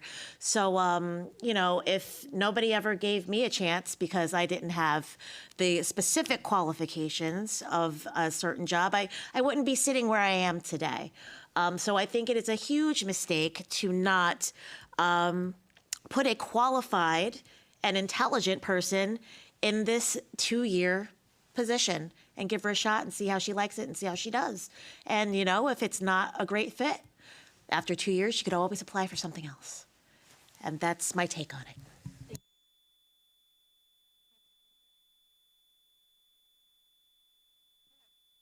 I'm off again. Sorry, Councilor Pisner. So I don't have that resume in front of me. I'm just going by the application. And unfortunately, I didn't see any of that. So I don't know unless somebody got different things on the application than we did. We called her. Okay. All right. I'm just saying I didn't see that. So, okay. No, we called the number that was on the application and talked to her. Okay, that, I didn't have an opportunity to do that. I know in the past, we've been given all the applications. And then we can make a phone call and ask the applicants questions. But with this one, I didn't have that opportunity, so. Any other discussion? All right, so this is what I'll say about it. Twofold, actually. So I know Jen on a personal level, and I know that she is incredibly intelligent. She is incredibly motivated. She has been giving her time to different organizations in town for many, many years. And on a professional level, she literally has 20 years of experience in compliance and implementation of programs and protocol. So I honestly don't know how many other committees would be more perfect for her skill set. But ironically, if people look back at a meeting a very long time ago where there was a certain Board of Education member that was put forward by the Republican Party, and ironically it was Mary Ann Turner who came up to the dais and said, when we have people who have a willingness to serve, and I remember this clear as day, ironically for Mary Ann Turner, if we have people who have a willingness to serve, we should give them a chance. So, you're not going to hear this from me very often, but I say people take Mary Ann Turner's advice. So, I will be voting yes. Can I get a motion to close, or is there any other nomination? No, I have one comment. Councilor Crissati. Yeah, I do want to make a comment. First of all, there's nothing personal against any of the applicants that are out there. But one thing that we should really take a look at is that this position, which was unbeknownst to me that she had reapplied for her position, this is somebody who is going to be taken out of their seat who still wants to remain on this particular commission or committee.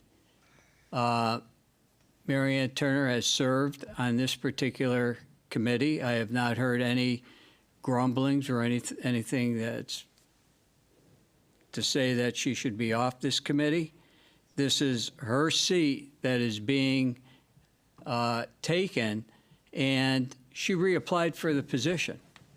And I'm not in a position where I'm going to be nominating her, but I'm just trying to understand why she wasn't brought forward, why we're seeking somebody else who's been in this position for years. So I'm a little confused. I'm a little confused of the process, some of the calls that I received regarding this, that some people knew about this position even before the agenda came out. And so I'm a little concerned about that. I will not be, so it's nothing personal. I very respectfully, no, I will not be supporting, and I will not be voting for anybody else. So Thank you. Mary Ann Turner actually did apply, and her application came to leadership, and she didn't have the support of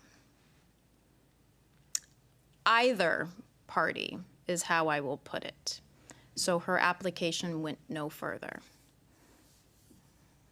if that helps. Not to put her own party on Thank you blast, for that information. Okay, thank you. All right. Councilor Ongare. I just want to say, I think if someone has a position and that seat and they want to move forward with it, I think that's something that we should consider. Okay. Any other nominations?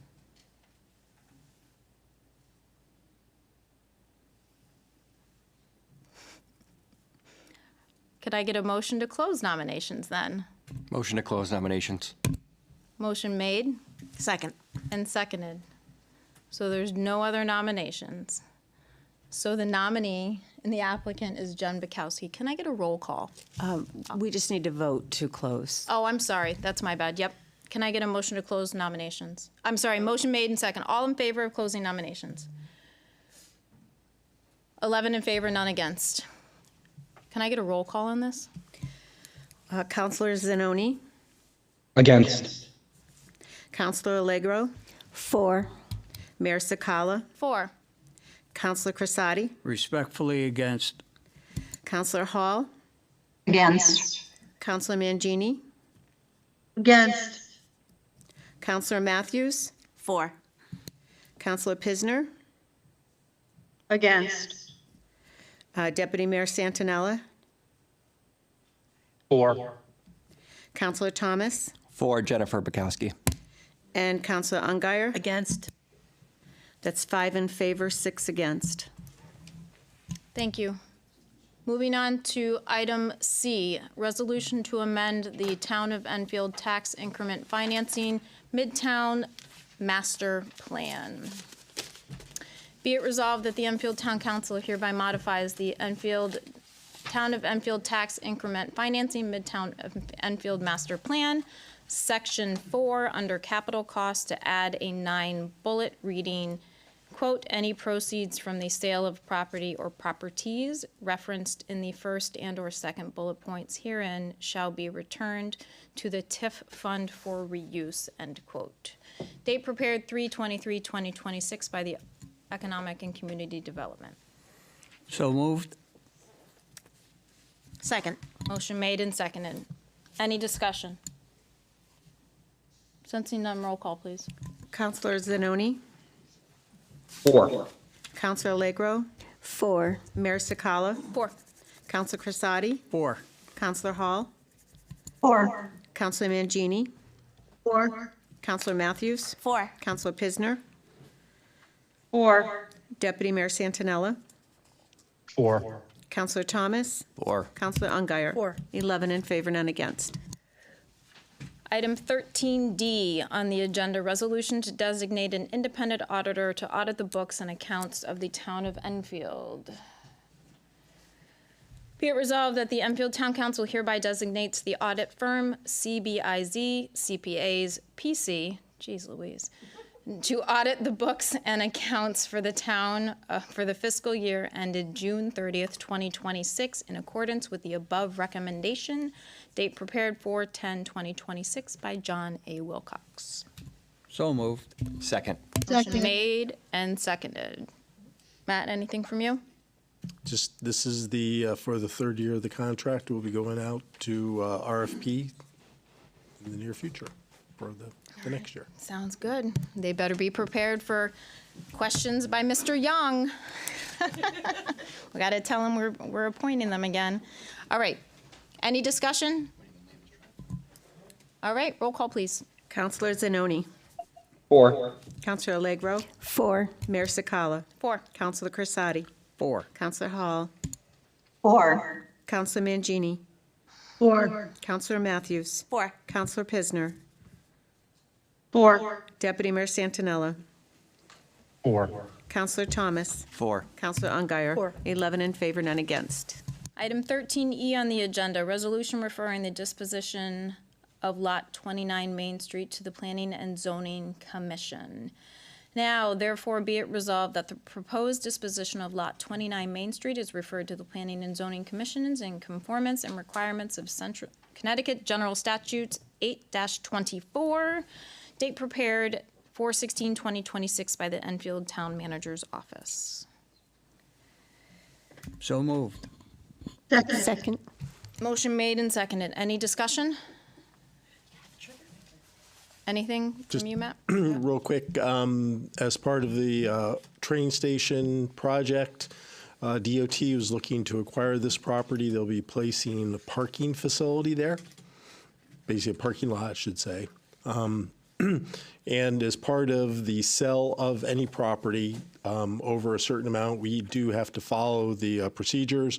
One, we have to refer it to the Planning Commission for an 8-24 review. And then we also have to schedule a public hearing on said sale as well. So that's the next 2 items. All right, thank you. Any other discussion? I am freezing. I'm like shivering. I'm so cold. Gina, just a quick question. Oh, I'm sorry. Just a- Yes. I'm too busy shivering. I can't see you. Go ahead. Matt, just to clarify for the public, when the state takes a piece of property, can you talk a little bit about the process? So the general public knows we're getting paid for this property, and we've had an appraisal, just a little bit of info for folks that are watching. As part of the acquisition, the state does do an appraisal of the property. It came back at $90,500. And again, whenever we are going to be selling a piece of property over, I think it's $10,000, what the number is, we have to follow a procedure that submits it to the planning and zoning so they can look at it and to make sure that, this is consistent with the sale of the property is consistent with the plan of conservation development. Send back then what is called the referral, saying it's good, bad, or indifferent, and council will then have to make a determination on that referral, as well as after the public hearing, make a decision whether you want to actually sell that parcel to whoever it should be. And the state is not immune from this. Whoever we're going to sell it to, we have to go through this process. Great, thank you. Thanks, Matt. Thank you. Thank you. Any other questions or discussions? All right, roll call, please. Counselor Zanoni.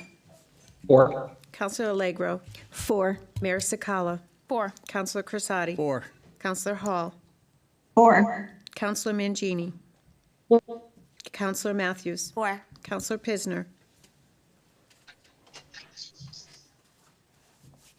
She's left, sorry. Deputy Mayor Santinella. 4. Counselor Thomas. 4. Counselor Ungary. 4. 10 members in favor, none against. Thank you. Item 13F on the agenda, resolution setting a public hearing for the disposition of Lot 29 Main Street.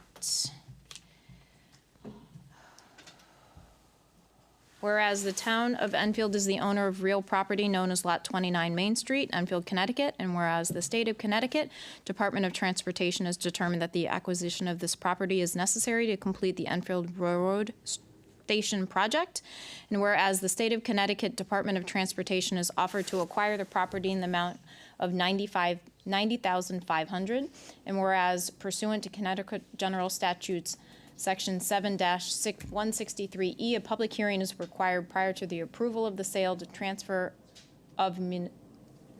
transfer of municipally owned real property in order to provide the public an opportunity to comment.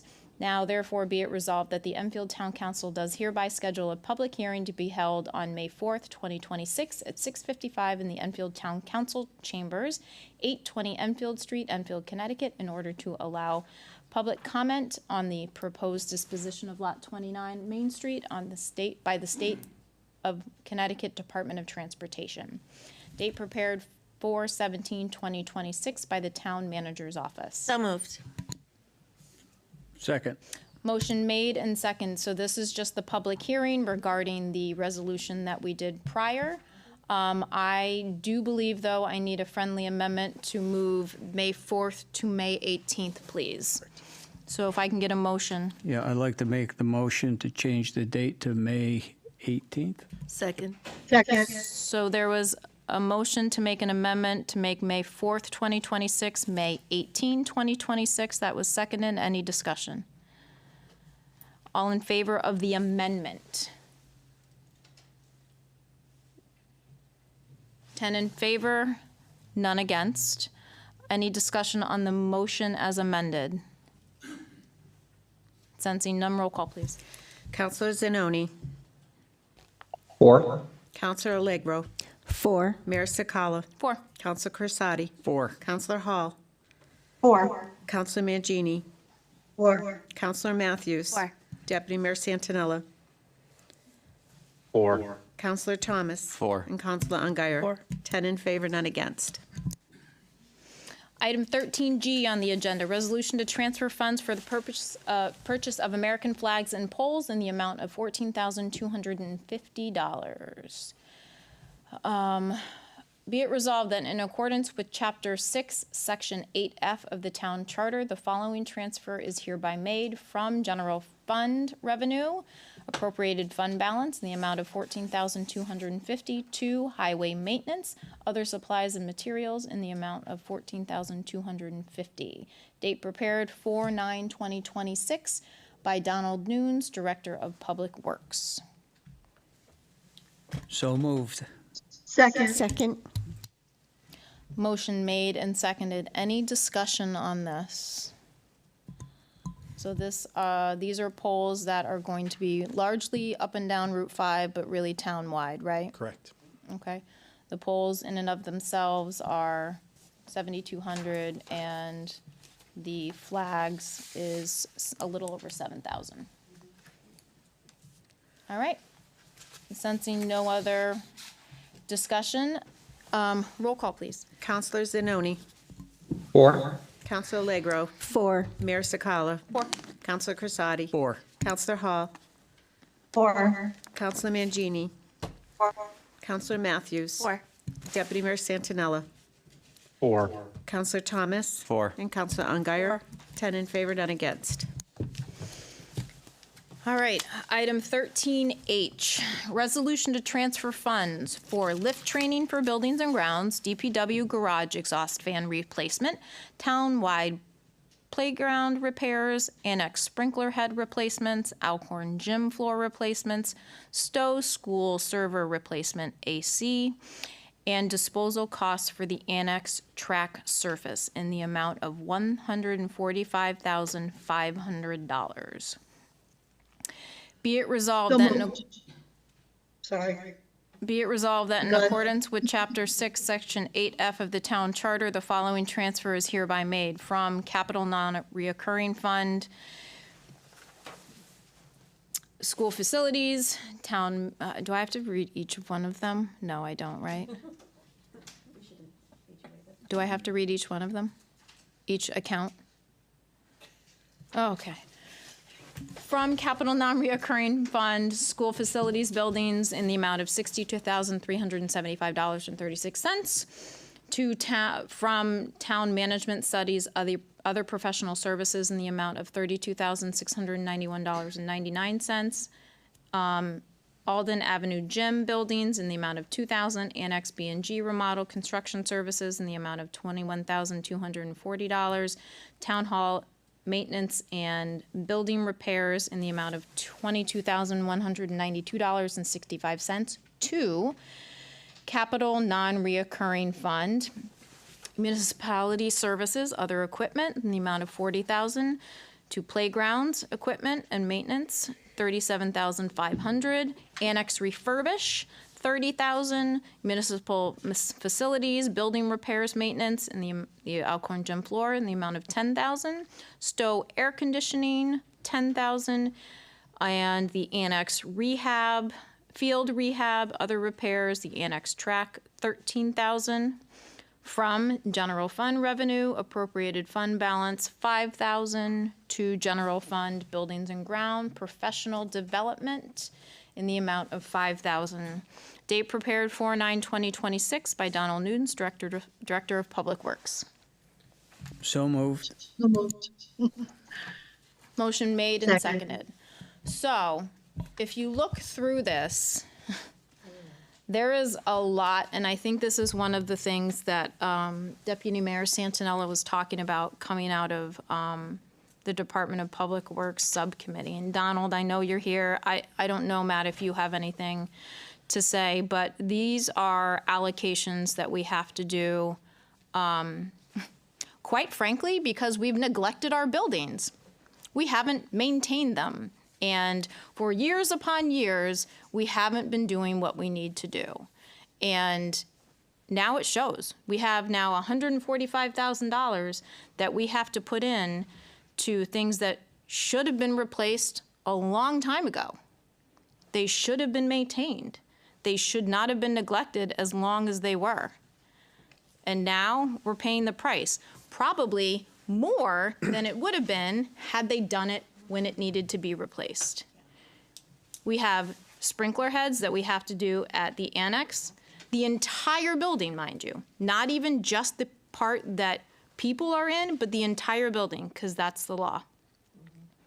The Stowe server, the AC, complete cost. Just doesn't work, the server. So this is just in the track. I mean, it's only gonna get worse. So I really hope people are listening and people understand that this is what happens when you don't maintain what you have. This is what happens when you don't have a maintenance plan. This is what happens when you neglect our buildings and our fields. Cindy, go ahead. Thank you. I just want to echo everything you've just said. I thank you for bringing that forward to the public, because people do need to understand that this didn't just happen overnight. This is a situation that had been building over time, and through lack of maintenance, lack of attention, this is where we are. And this is going to be indicative of our current budget that we're going to be grappling with. So I just want to applaud you for bringing all that forward. Thank you. Thank you. Any other discussion? Sensing none, roll call, please. Counselor Zanoni. 4. Counselor Allegro. 4. Mayor Sakala. 4. Counselor Crisati. 4. Counselor Hall. 4. Counselor Mangini. 4. Counselor Matthews. 4. Deputy Mayor Santinella. 4.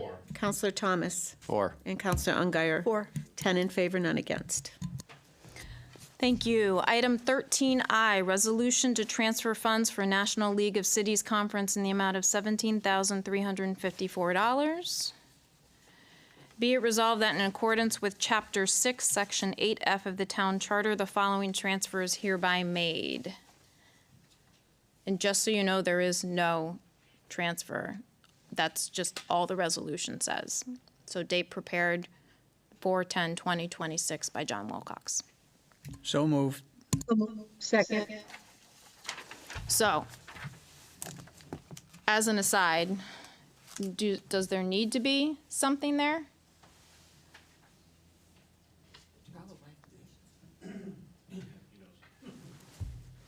Yes, there needs to be something there.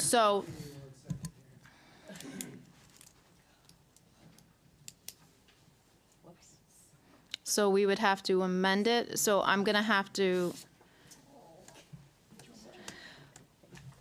amend it, and I'm going to need the to and then the from, or the from and then the to. Correct.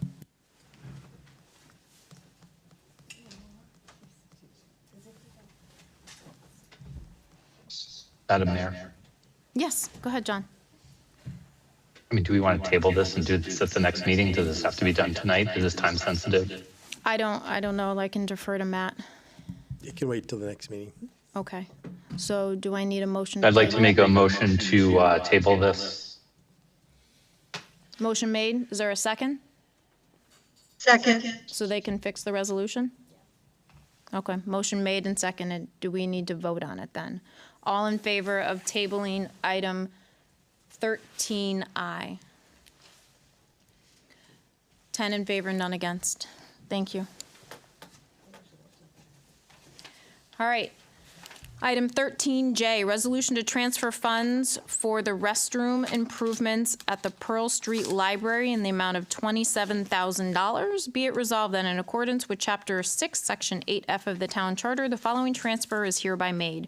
From Capital Non-Reoccurring Fund, 2026 revenue, from donation revenue in the amount of $10,000, from Capital Non-Reoccurring Fund, School Facilities, Buildings and Repairs in the amount of $17,000, to Capital Non-Reoccurring Fund Library Improvements, Construction Services in the amount of $27,000, date prepared 4/9/2026 by John A. Wilcox.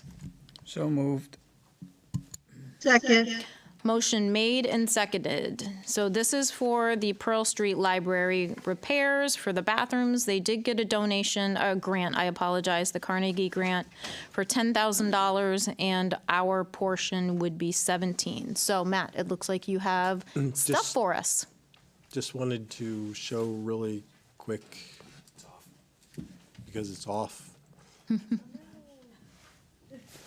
Just what we're going to be doing. There's actually 2 restrooms there. One is a staff one. I don't have pictures of that. It's basically a kind of a closet. The other is the public one, which this is the pictures of. Again, you have copies at your desk of what we're going to be working on. We did receive a grant from the Carnegie Institute for $10,000. We're asking to move money that was put in, you might remember sometime last year, for the alarm systems at Stowe and Parkman. We spent considerably less than what council had given us, which was $150,000. I think we spent about $66,000. So there was an amount left, and we wanted to prioritize this, since it is something that our guests, our patrons that go to the library have to use, and we like to improve it for their use. Yeah. Looks like a good idea. Any questions? I cannot see if anybody on Zoom has their hand up. Get there 1 second. Okay. Nobody. Perfect. All right. Sensing none, roll call, please. Counselor Zanoni. 4. Counselor Allegro. 4. Mayor Sakala. 4. Counselor Crisati. 4. Counselor Hall. 4. Counselor Mangini. 4. Counselor Matthews. 4. Deputy Mayor Santinella. 4. Counselor Thomas. 4. And Counselor Ungary. 4. 10 in favor, none against. All right. Items for discussion. There is none. Item 15, any other business proper to come before said meeting, we have already done. Item 16, public communications. Anyone in the audience wish to come up and speak? Going once? Going twice? All right. 17, councilor communications. Okay. Aaron, can I get a motion to adjourn? Motion to adjourn. Oh, motion made Second. and seconded. All in favor? John and Carol already logged off just before we had all in favor, so whatever that is, 9 or 8 or 10. All right, motion made, seconded, approved, all in favor? We're done.